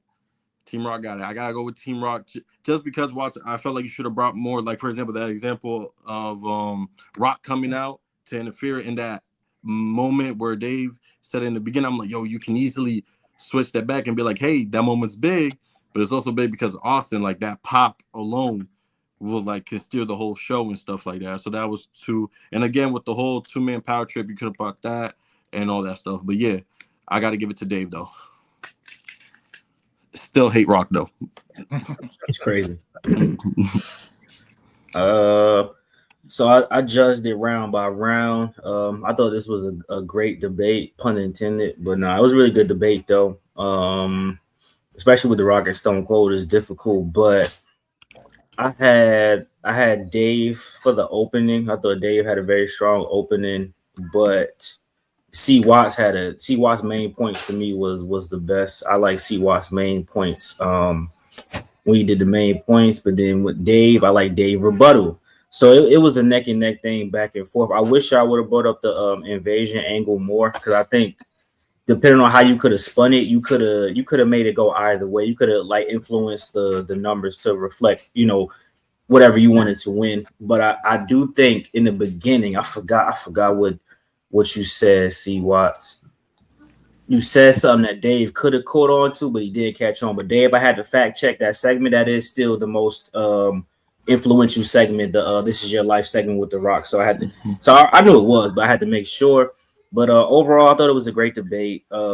Ricky brought up a lot of the points that I was going to bring up, but for this one, I went with Team Rock for this one.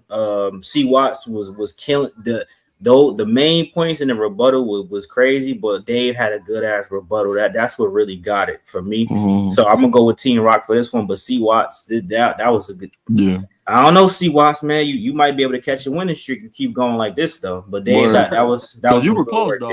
You was very close. Like, and I wanted Dave to lose too, low key. To no offense, affect the standings, but I hate to win. I really, I'm unbiased. I should have made your ass lose though. To be honest. Yeah, I was originally Team Austin, but I'm like, I gotta be a judge. Let me be a judge. I gotta be unbiased. But yeah, man, shoot. Yeah, I also went round by round, just how Couch did. I think y'all both had some good arguments throughout the whole thing, but Dave, I definitely thought he had the better opening argument. And one of his main points was how Stone Cold, just because he started it, don't mean he defined it. So I thought that was a really good point that he held on to, and then he referenced back to that and gave reasons throughout the debate, which made that point stand out even more. You brought up some of the moments he had, then expanded on some of that later on. Main points, I did get up to see Watts. I thought both y'all had some really good main points, but I liked his bringing up the Undertaker, Kurt Angle, stuff like that. That was good. I wish he would have see, Watts, I think you could have expanded even more on some of that too to get more specific examples. But I did get a main points to you. And I think, yeah, just like Costa rebuttal, I think Dave, he went crazy for the rebuttal. Like he had a comeback for everything that Watts said. So that's what made his so great. And then Watts, you could have came back. The closing, I felt like you went off topic a little bit, bringing up like the Kevin Owens stuff. I see where you was going with that, but that's not really attitude era. But I could see what you was doing with that. But that was kind of off topic because that was like years later. But not that was like just a few years ago, so that wasn't too long. Even like the glass shattering, like I thought that was a good point. But even then, it seems like you was focused on more of their whole careers towards the end of it, and not specifically the attitude era. And then for Dave, I liked his closing, especially with the crossover appeal. He also mentioned Rock being on Saturday Night Live, revealing the original Xbox, and in his closing, the crossover appeal, like he mentioned. And then, because you can even look at examples now, Braun Strowman with the food show that he got that come on after SmackDown. Jackie Redmond, she works for the NHL Network during the NHL season. And when she's not, she's also doing that while being a backstage reporter for WWE. So you see that still hold relevant today. Like Red said, it's not just crossing over into acting. That can be anything. So I did give it to Dave. Word. Good. I also want to add another thing Watts you could have brought up was when the Attitude Era started, Austin was already like going up in the rankings while Rock was still with the Nation of Domination as a mid-carder. That's another thing I felt like you should have also brought up and stuff like that. So if you would have brought up, that also could have helped your case more with like Austin defining the, the whole Attitude Era and stuff like that. Yeah, that was a good point too. The injury definitely slowed Austin down. Regs makes another great point. Though I could have thought of this, but I didn't. But The Rock has more successful turns. Like his turns, That's true. I think Steve Austin should have never turned heel, but that's just shouldn't, because like that defined that like that's the when he turned heel and joined alliance with Vince, it was like, what was the point of all this year of terrorizing him, taking over the WWF for like 24 hours or a week, or was it Linda McMahon and Stephanie McMahon stepping down to put you in head of charge alongside Vince and all that? Like, yeah, so The Rock definitely had more successful turns, and it made sense more to his character than it did to Austin. I ain't gonna lie. Yep. That's a fact. How did the chat vote?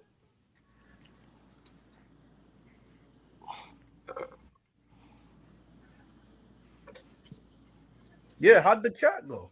I'm gonna assume only two niggas did the form, even though it's like 15 niggas in here. Right, I'm about to say, like, I'm gonna check it now. I honestly thought you would. I thought you were gonna. I think the Mike Tyson point, when I was like, "Oh shit," I was hoping he wouldn't bring that up. I thought you were gonna drill that more in the Bret Hart point, because I think there was something there that could have made it even stronger. Well, Dave, you could have fucked him up. You all you had to say was that Stone Cold heel turn was ass and the Rock heel turn was amazing. I'd be like, it's over. Because that shit could have killed that shit. Because his heel turn was ass at first. I ain't gonna lie. Was. You also could have brought up, Dave, that when I brought up the Rock and Sock connection, you could have said that was better than Austin and Do Love. You're right. They tried that and it didn't work out. But when the Rock and Sock connection worked out, that's a fucking good point. This is your life. You could have. That's a good point, yo. Yeah, I did. I just checked the votes from the chat. Dave won 3-2. So it was close the whole way. Yeah. But yeah, man. Go shit. Keep cooking, man. What's the next debates coming up, Ed? You still figuring it out? Yeah. I'm thinking about doing one on a Wednesday. I don't know how that's gonna work, but I'm gonna see who. Do you know what topic it will be? Yo, who ended up winning that one? Where it was like, I think it was like, who was better, TNA, ECW, or WCW, or some shit like that. Yeah. Oh yeah, I had Ring of Honor in that debate. It was Ring of Honor, TNA, and AEW. I think. Who won that? I remember losing. I don't. That was a good topic. I forget because it wasn't going.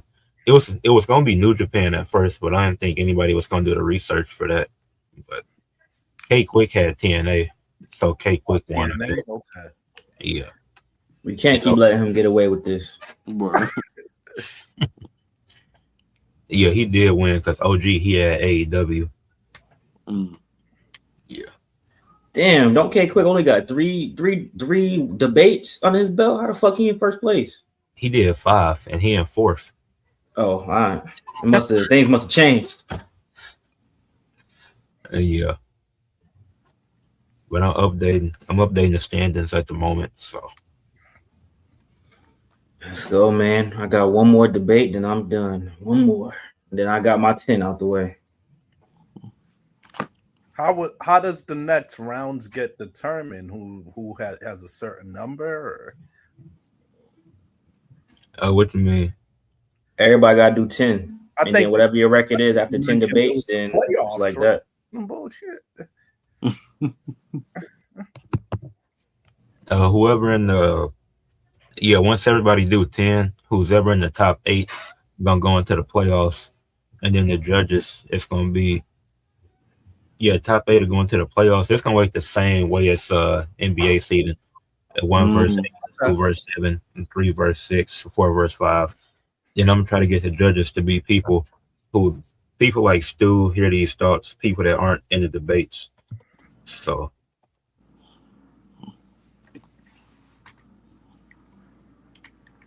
yeah. Right. Oh, y'all saw what Matt Hardy posted yesterday on Twitter? He so remember when Jeff Hardy left the WWE during that whole situation where he just randomly walked out the ring? He walked out the crowd. Yeah. And ever since then, everybody kept saying, reports kept saying that WWE offered him the Hall of Fame spot during that same year, but he denied it because he wanted to go with his brother. Matt actually said, for the record, WWE offered Jeff Hardy the Hall of Fame thing because his drug test came back as negative, like he wasn't on anything, but he was definitely drinking. But they only offered him that because they didn't want him to go to AEW with Matt. They wanted to keep him. So I'm not surprised. Yeah, I'm not surprised neither, because I remember the whole narrative was always like, oh, he didn't want to go in with his brother, which, that could be true. But Matt's saying it's kind of true. It's more because they just want to make sure he didn't leave. It's crazy. That's a dumbass incentive. You want me to stay because you put me in something imaginary that you don't get bread for. Like being in the Hall of Fame is just us saying, "Oh, you cool, nigga." He in the Hall of Fame. It's the same thing, right? We just not on TV. It's really crazy. They don't even get rings or nothing, right? Am I tripping? Do they get rings? Kai, you just love burying WWE. Bro, they get rings. You be seeing they rings, nigga. Them niggas don't wear them rings. They wear the rings, Kai. But here's the crazy part. Back in the day, they used to give out plaques. Then they switched to rings. Yeah, now they switch it to rings. Now I think you get a ring and you get side plates. I saw the Bellas got side plates. And who else I agree with Reg. They should make a physical Hall of Fame location. Put it in Saudi. Y'all put everything else there. Shit. No, heck no. We're gonna have women dressing some horrendous ass shit. They're gonna put latex on the women wax figures and shit. Right. That's what I'm saying. Or how about this? Because it's in Saudi, people freaking who else has from the Attitude Era can't be in the Hall of Fame. Oh, China can't be in it. Oh, exactly. Or not even just because China. How about just because it was really sexual with the women back in the day? They'll probably be like, "Hey, you gotta take Trish out. You gotta take Lita out. You gotta take out Stacey. Yes, they would. Yes, you gotta think about it, Dave. They would if do it's a that Saudi, shit. they wouldn't put them there. They would do that shit. They'd be like, "Hey, you gotta take them out the Hall of Fame." Who you said it gotta be a Saudi? What the fuck? I'm just saying. I mean, remember the fan experience thing was in Saudi, bro. Remember that. Don't forget that. The fan experience thing was there, so they moved it back over here. But the Royal Rumble was in Saudi this year, and next year WrestleMania is in Saudi. Like, I don't know. I wouldn't be surprised if they do it. Oh wait, hold the. I should be hiding K quick, bro. God damn. Hey yo, I just realized something. The Hall of Fame is gonna be in Saudi next year, isn't it? Oh yeah, it definitely is. It is actually because they do that shit the same week. Oh fuck no. I ain't gonna They gonna be wearing long sleeve dresses at the Hall of Fame induction. Bro, they're gonna be. My thing is, what woman they gonna put in the Hall of Fame? Again, they will fuck around and say, "Hey, you can't add this woman because her thing back in the day was too sexual and all that shit." So they might fuck around and do that shit. So, damn. Fuck it, we'll see. I don't even care about the Hall of Fame anyway. Fuck it. I ain't gonna lie. I think the last time I was really interested in it, what was it like? It was like not too long ago though. It was like I think Paul Heyman was inducted in it, and I'm like, all right, cool. But shit, K Quick and Keish, brother, them being 3 and 4 is very suspect, bro. We gotta figure this out, bro. So what's the problem? Davis because they're 2 and 2. Bro, you have 4 losses. 2. Okay, but how many debates, bro? They're 3 and 4 and they only did 5 debates, bro. That's kind of crazy, bro. Wait, so how does this work again? Is it that if you have more losses, you're under, or you have more wins, you're higher? It's percentage. It's percentage. Yeah.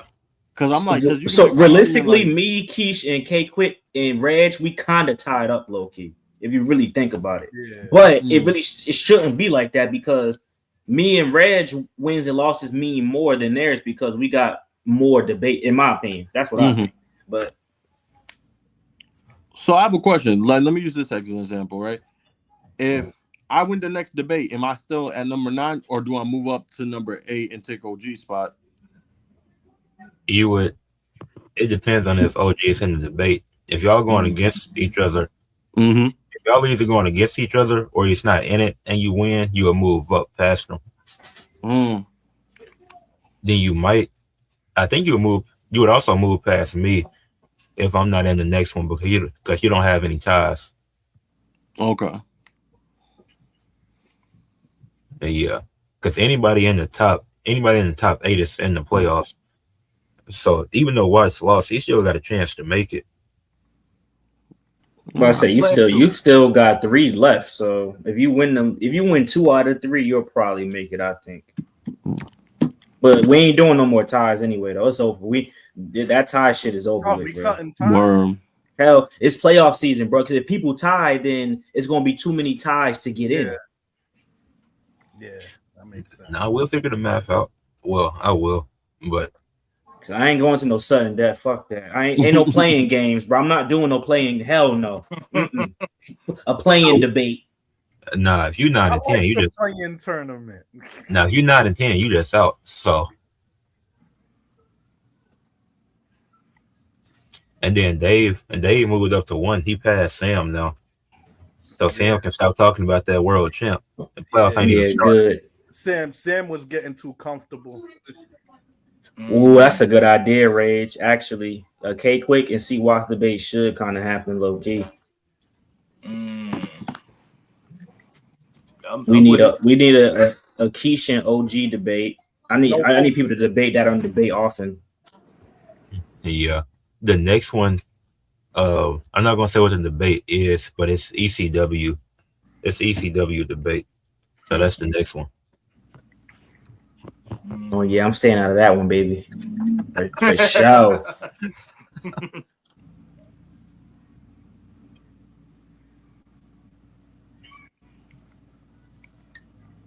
Shit, I'm gonna fuck with y'all though, man. It's hot. I need to take me a nice little shower, man. It's hot in the motherfucker, man. See y'all boys later, man. Hold on. What? 2 seconds before you go. How you feel about Mick Foley in AEW? He the same thing that Big Show and Mark Henry was doing. It really don't make a difference. They don't move the needle or nothing. What'd you for say, real. C? What'd you say, C? Daddy. See, you said something about Mick Foley. It was bound to happen. You fuck with it? Like Mick Foley, he the type, you know, like he's very, I guess he's very like, you know, performative and kind of like, you know what I'm saying, left wing a little bit. So yeah. like it was going to happen because He like is that left wing. because the WWE is like super right wing. Like, yeah. I'm gonna be honest, I don't really care about it. He just there. Okay. He gonna have one more match apparently. That's what they're saying. Like that's where I was going with it. See, y'all want to see this man break his body more?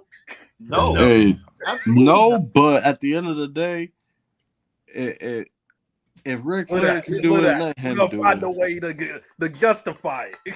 I'm not trying to justify. I don't think he should, but at the end of the day, he can do what he wants. It's his body. I mean, shoot, Flair did it. Off that, he probably think he can do it. I will say this: I do like that he's in AEW due to the fact that it fits his legacy more, which I know is crazy to say that, because the fact that you think of him, you think WWF and WWE, but like that style of like thumbtacks, going through ladders, all that. That's AEW does that almost on a week-to-week basis. Yeah. So his whole like aura and legacy wise, it makes sense for him to be in AEW.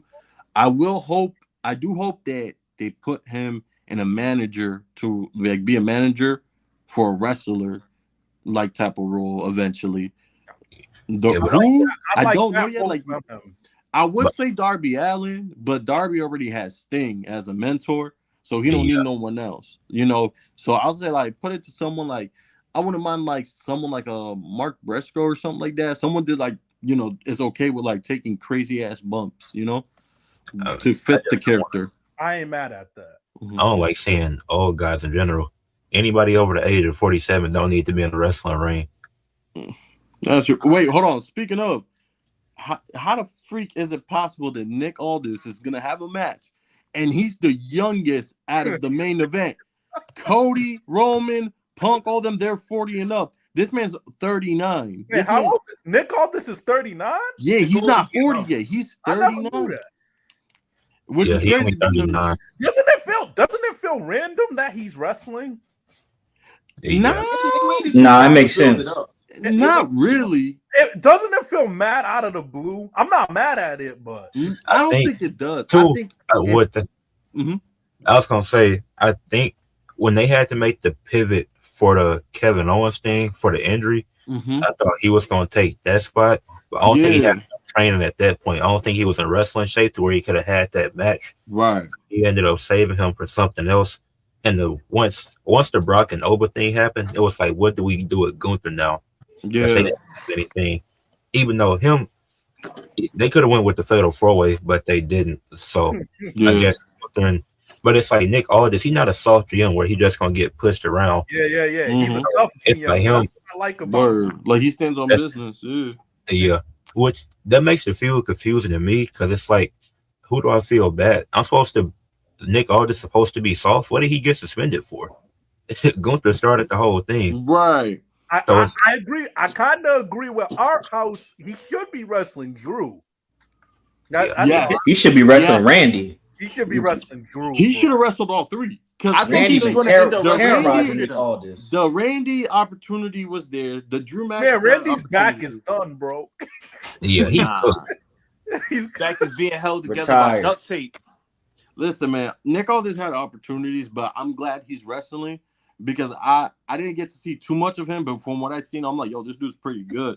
I will say this: if the match ends up being good, they have to I low-key missed the whole wrestler GM thing where they put themselves in a position where it's like, no, I'm going to take the title shot.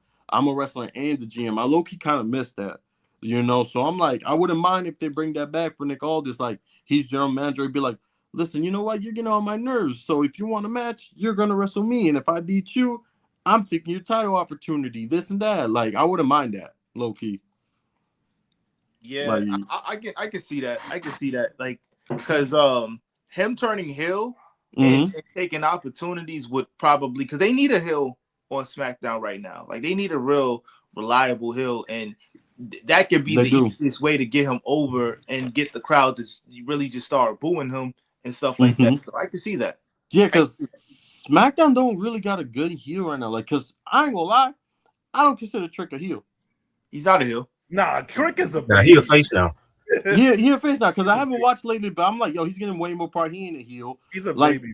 I can see him still being a little cocky and arrogant, but I'm like, nah, he ain't no heel. Sammy, he's a heel, but like low key, people are feeling bad for him. But again, that's only because they just hate Punk. I'm sorry. Like, I don't like this whole narrative of, oh, Punk became everything he hated. Like, no, it's different. It's very different in my opinion. But Nah, I don't know. Nah, he became everything he hated, bro. Nah, Punk did become everything He he became hated. everything he hated. I Yeah, don't think he did. He Nah. did. Definitely. Nah, I don't did. think so. He absolutely He did. used to hate part-timers. Now he's kind of a part-timer. And his wife Is is he a though? part timer. His He's wife's married a to a part timer. He used His to wife, hate but he's guys not that- really a part timer though. Because keep in mind, He's a part-timer, bro. Nah, He Let was me- Ricky. to me- He was off for 3 months and got a championship match for a title he never lost. Yeah, for The coming title out. woman took from him a whole different championship. I Also, guess. But look, the product he still is showed up bad. since he's been on the show. All I'm saying is this: I get that part, but if you take that away, you look at it. He hasn't done anything. He had, like, for example, it's not like he won the belt, showed up for a night or two, and then we haven't seen him in 2 to 3 weeks without the belt. But also, here's the thing: the product is bad, but he Oh, doesn't yeah. care because CM Punk is he's a WWE champion. He main evented WrestleMania, and he was a world champion this year. So he don't care if the product is bad. so that's what it means when they say he became everything he hated. Because like CM Punk in 2012 would have been like, man, all of this sucks, you know, Word. versus just being like, all right, yo, well, I'm the champion, so it don't matter if it sucks or not. Mhm. Yeah. Oh wait, let me ask y'all this: what do y'all think about the interim women's WWE Championship on SummerSlam? I'm glad you brought that up. Listen, I pray to God that they give it back to Jade and let her keep it. But if they give it to whoever and then Rhea comes back and then they give it right back, that will be some corny ass shit. that will be. So Because even when she was healthy, she wasn't putting in work like that with the title. And I'm gonna keep it a buck. I don't think Rhea Ripley's a good babyface champion. definitely not. I think with the babyface the champion, it took me a while to come around to that, but I think she's a bad babyface. She's just not good. That's Not what it is. that great. Whoa, shit though. Whoa, I want to say all that. She's a great She's not heel. good. Yeah, she's much better as a heel. But as far as the interim women's championship, it's not. It's like we've had interim champions in the before, and they just haven't used the term because we know AEW uses it heavily. The interim champion, that's fine. She should have been relinquished the title, and she was. If you can't, what's the Vince rule? If you can't go for 30 days, you give up the title. If you don't defend it in 30 days, you give up the title. That's what should have happened. Anybody else? If we do this, Naomi should still be champion while pregnant. You're right. Heck, when Seth got injured for real, he should have been champion then. If we're doing this interim stuff. If we're gonna do that, then Liv Morgan's basically interim champion for Naomi. And then it's the fact that it's a 5-woman ladder match. You could have at least took a chance on JC Jane and put her in it, but you had a women's U.S. champion Tiffany in it. And I don't even hate Tiffany. I think she's had a good run since being back, but she serves no purpose in this match. You're not going to make her a double champion. It wouldn't make sense. I hope not. Shit. So Jade has to, and you could have just did Jade and Charlotte was always supposed to be the match. Right. Can't stay healthy. We're not getting it anytime soon. To me, that's a WrestleMania match. It was supposed to be WrestleMania. They both thought the match was happening at WrestleMania. They pivoted and made it Rhea for no reason. She didn't have much momentum at that point, but they just wanted to put the title on Rhea. So they pivoted, and the Jade and Charlotte match was going to happen at SummerSlam instead, a non-title for whatever reason, which don't be. And not every big match got to be a championship match, but you had the opportunity and you pivoted for no reason. Yeah. to Rhea didn't make sense at that time, and still doesn't now. And now you have a ladder match that really the Jade should win. Yeah. But here's my thing, though. Jade should have never lost that belt. Oh, 100%. She needed that win way more. It should be cooking. It should be cooking and building for that Bianca moment. It should be building. Like, hey, should have definitely been doing that. We're not seeing Bianca till 2028, though. Really? Her finger's still messed up, though. Even after she gets hurt, remember? Pregnant. Yeah, but when she came at WrestleMania, she was very pregnant at WrestleMania. So I think she'll be back next year. But that's if her finger's good, because she posted it on her story. My finger's not working, but my baby is. And people realizing, oh wait, I forgot. Not only is she pregnant, she still got that fucked up finger. So what I say about Bianca is that they're starting to realize how much they needed her the whole time. You're right. Yes. You're right, Fordell. They was really trying to like the women's division. They was trying to put Rhea in front of Bianca so bad, and that shit backfired, and I love it. Because it really did. Because at the end of the day, like they really tried it, because Bianca should still be undefeated at WrestleMania if we keeping it real. Real talk. Hey, Drew, look, it's not about if Tiffany is good in ladder matches or not. That's not the point. What's logical? What makes sense? You have 2 nights of SummerSlam and the women's U.S. title not going to be defended. Right. And we know she's not going to pull out 2 matches because she's not that type of wrestler. No, that's Stephanie Valkyria stuff right there. So, JC should be in the ladder match. Tiffany should be defending against whoever that's on SmackDown. Probably Chelsea Green. She's been champion 2 times already. Give Candice LeRae something. Candice LeRae and Tiffany riding on the pre-show. Her ass gotta get out backstage before they can get that. She gotta take care of her husband. The husband sleeps. You know what would be so funny if Candice took on Tiffany at SummerSlam and Sammy helped her win. I know, right? But do y'all think the belt they're gonna use is gonna be a replica that just says Interim in it, or you think they might do? No, it's gonna be the same title. Since Rhea, that's a good question, because AEW does that, which is really stupid when they do it. They have 2 belts. Let's keep the same belt, because Rhea gonna challenge for it when she gets it back. You don't need 2 world titles. That's stupid. My thing is they need to get more into that. Yeah, in the back of the line thought process, because you gave up the belt. Like you can't defend it. Be in the back of the line and climb back up. Yeah, but realistically, she should just planting Rhea in that spot. Like realistically, she shouldn't be. She hasn't defended it in what? Well, she defended versus Jade, I think, in the rematch. But even then, it's been past like 2 months. Yeah, Liv hasn't been defending the title either, and she's not getting off easy. No, she's not. I don't know how to feel about her. You know what I hope though for the belt? They waited. They kept waiting on Stephanie because of her injury, but it's like you got to move on. Stephanie will be back, but not now. Back to what I was saying in the beginning, Triple H's pivot game. Like you waiting for Stephanie, you could have had a couple fresh challengers and pivot. My thing is though, with the belt, you know what I hope they do? I hope they make it silver instead of gold. Because at the same, I don't like the whole. It looks exactly like the world title. Ray went off. Like I don't like that whole. He's not wrong though. He's not wrong. I agree.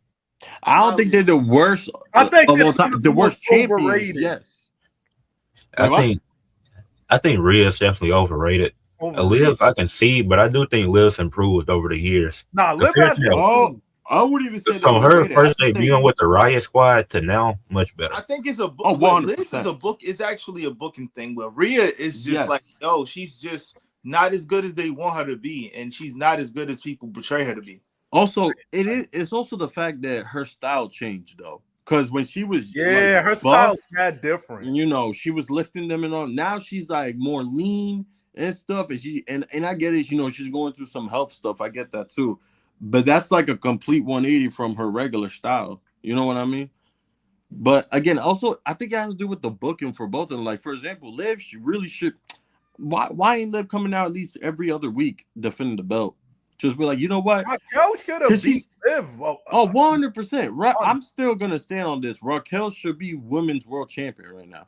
keep in mind. I think she has more tools that she brings to the table than Liv, but they're not really tapping into. 100%. Because keep in mind, when Rhea and Bianca were the champions in the main roster, Raquel was the champion in NXT. Like they were putting her up there with them. And then then she had to take some time off because of her skin and stuff like that, and all the injuries and stuff. And I'm like, damn, bro, they acting like they can't put her right back up there. Like low-key, the whole month 2 before Mania, it looked like they were gonna push her. I'm like, yo, we can see her at Mania. But they're like, oh, we gave her a couple title shots, nothing. I'm like, come on, man. So I hope Raquel gets the big one eventually. Shoot, but she deserves it. She deserves it. But you got to get away from that judgment. Feeling like a female LA Knight, and like they're taking too long, and they're taking way too long.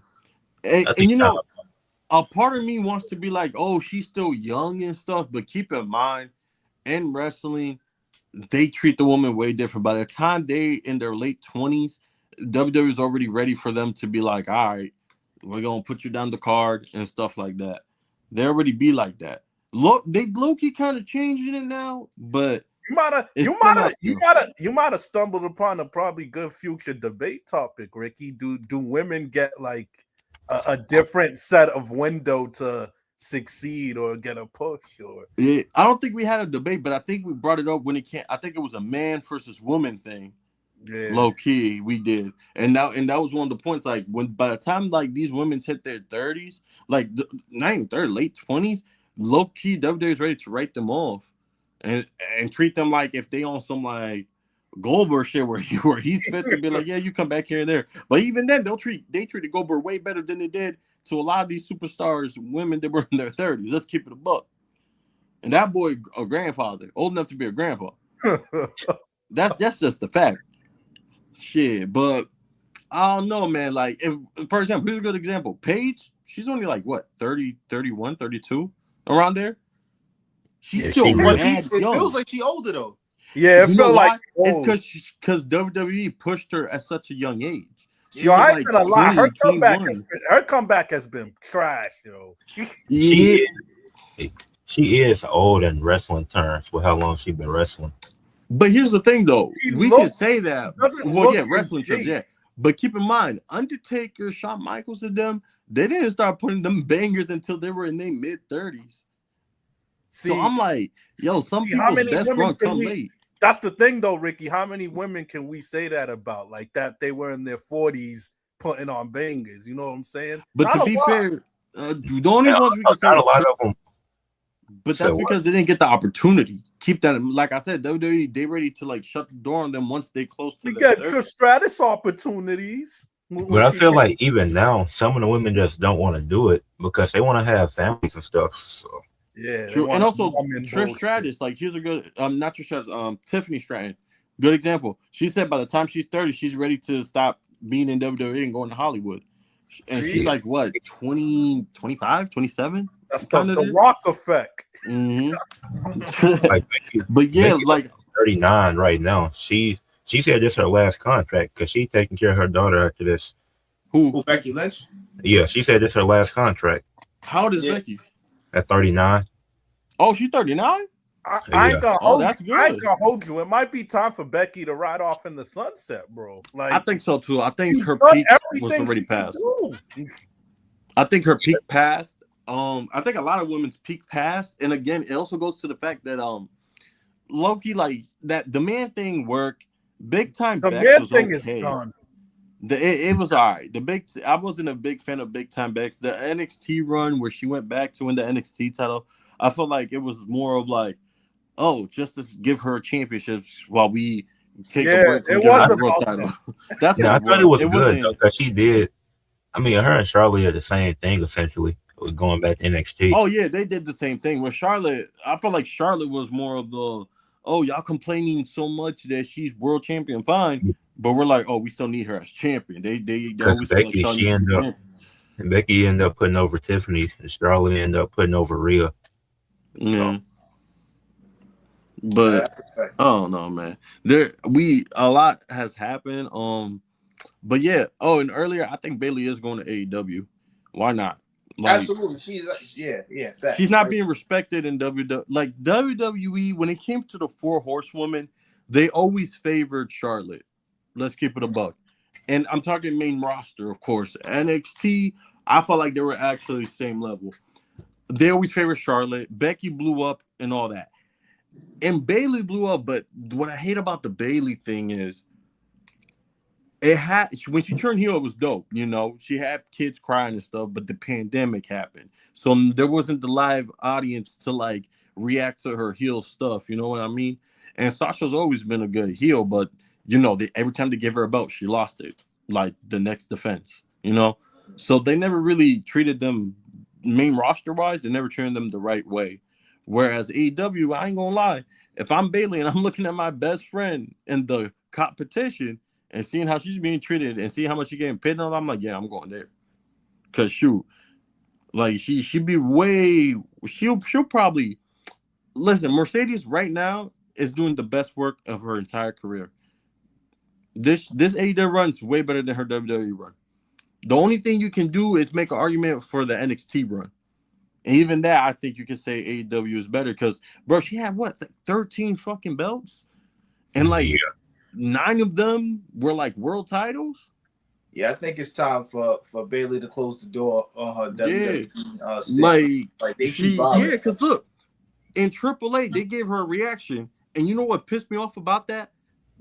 Her shocked face. Like, why are you shocked that the crowd is giving you this love? And I understand, because if the company was booking me like shit and storylines and then not doing anything, like whatever happened to that split personality disorder storyline where like she was mad and then she was happy, whatever happened to that? They dropped it quick. Yeah, they dropped it 3 weeks after a couple vids. I'm like, yo, she needs to go to AEW where she can just be herself and her friend. Like, bro, her and Toni Storm, bro.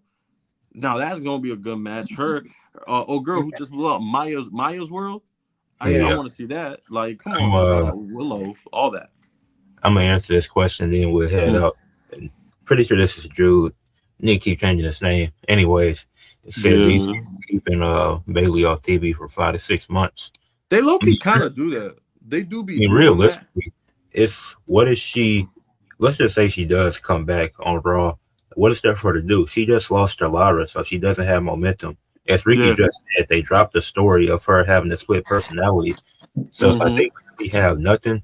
And now what's 6 months from now? Royal Rumble. So, because that'll be January. So maybe she'll be back towards the end of the year, maybe to be in the Royal Rumble. That'll be her last appearance to get a good performance in. But that's WWE. Do they want to send her off on a high note? Because they can drop her stock and be like, it will have you not wrestle for 3 months. You will come back, and now you're finna put over Maxine Dupree too. I was about to say, or they can do the complete opposite, what they did with Moxley, have her on TV week to week, but embarrass the fuck out of her.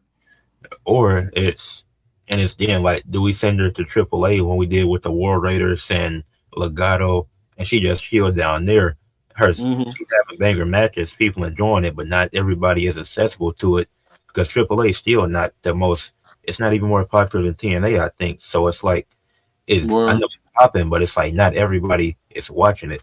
So like you can also drop her stock that way, even though she's putting on these fire matches, having fire promos. Not everybody's seeing it. So I think, and here's my issue with this AAA thing, right? You're sending them because you got nothing for them to do. But notice the minute someone wins that title down there, they're all of a sudden back in WWE TV. We ain't seen shit from the War Raiders. All of a sudden, they're tag champions. They're on TV. Ray Phoenix, he was on TV here and there. Then he disappeared. Then he went to AAA, won the cruiserweight title there. Now the dude's defending the title on WWE. So it's like, if you're gonna put Bailey there just for her to win a belt and then be on TV, it's like you're being mad disrespectful. They might do one of the 4 horsewomen. Like they won't do that shit to Charlotte. I guarantee you that. You think they're gonna give Charlotte and be like, hey Charlotte, go to TNA, win a world title, and then we're gonna put you on TV? No. Hell no. Hell, actually, if they have her win the title, that would be some fly shit though. Her going TNA, to TNA and winning the title would be some fly shit, though. I'm not gonna lie. they would I have don't her think win the title. TNA not seeing they belt for about 3 That's what months. That's what I'm saying. They'll put her on TV. They won't do that shit for Charlotte. Let me tell you why. Charlotte will still be on a feud. Charlotte will be on a feud that makes no sense. And you know how I know? When Toni Storm was in WWE, Charlotte and her had a feud, and the feud was basically, oh, I'm gonna throw pie in your face, and you're gonna throw pie in me the next week, and this and that. Yeah. Where Bayley is like, Bayley was up in here getting ready for an amazing character change with this whole split personality thing, and it just dropped it. Yeah, I remember that. They dropped the WrestleMania moment for Becky. Like, remember, Becky was supposed to win the belt with, well, who was it? Lita? Was it at the time? Or Lyra? And then Yeah, it was Bayley got injured. Lyra. Yeah. Yeah.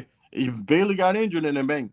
Look, we got Becky replacing. Like, I ain't gonna lie, Bayley gotta go to AEW. As a matter of fact, I can see her in AEW, right? But I can also see her helping Ring of Honor a lot too, that women's division and stuff.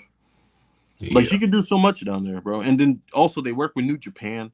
They work with CMLL. Like, they do a lot. So she has a bunch of stuff she can do down there, man. Yeah. But we're gonna end on that. Ricky, plug your stuff before we head out. Man, everything Ricky the Shadow, TikTok, Twitter, Instagram, YouTube, all that. Check out my little recent videos and stuff like that. I got something I'm working with trying to be more consistent and stuff. But yeah, just follow my Instagram. I always post when I drop. So yeah. Watch, plug your stuff.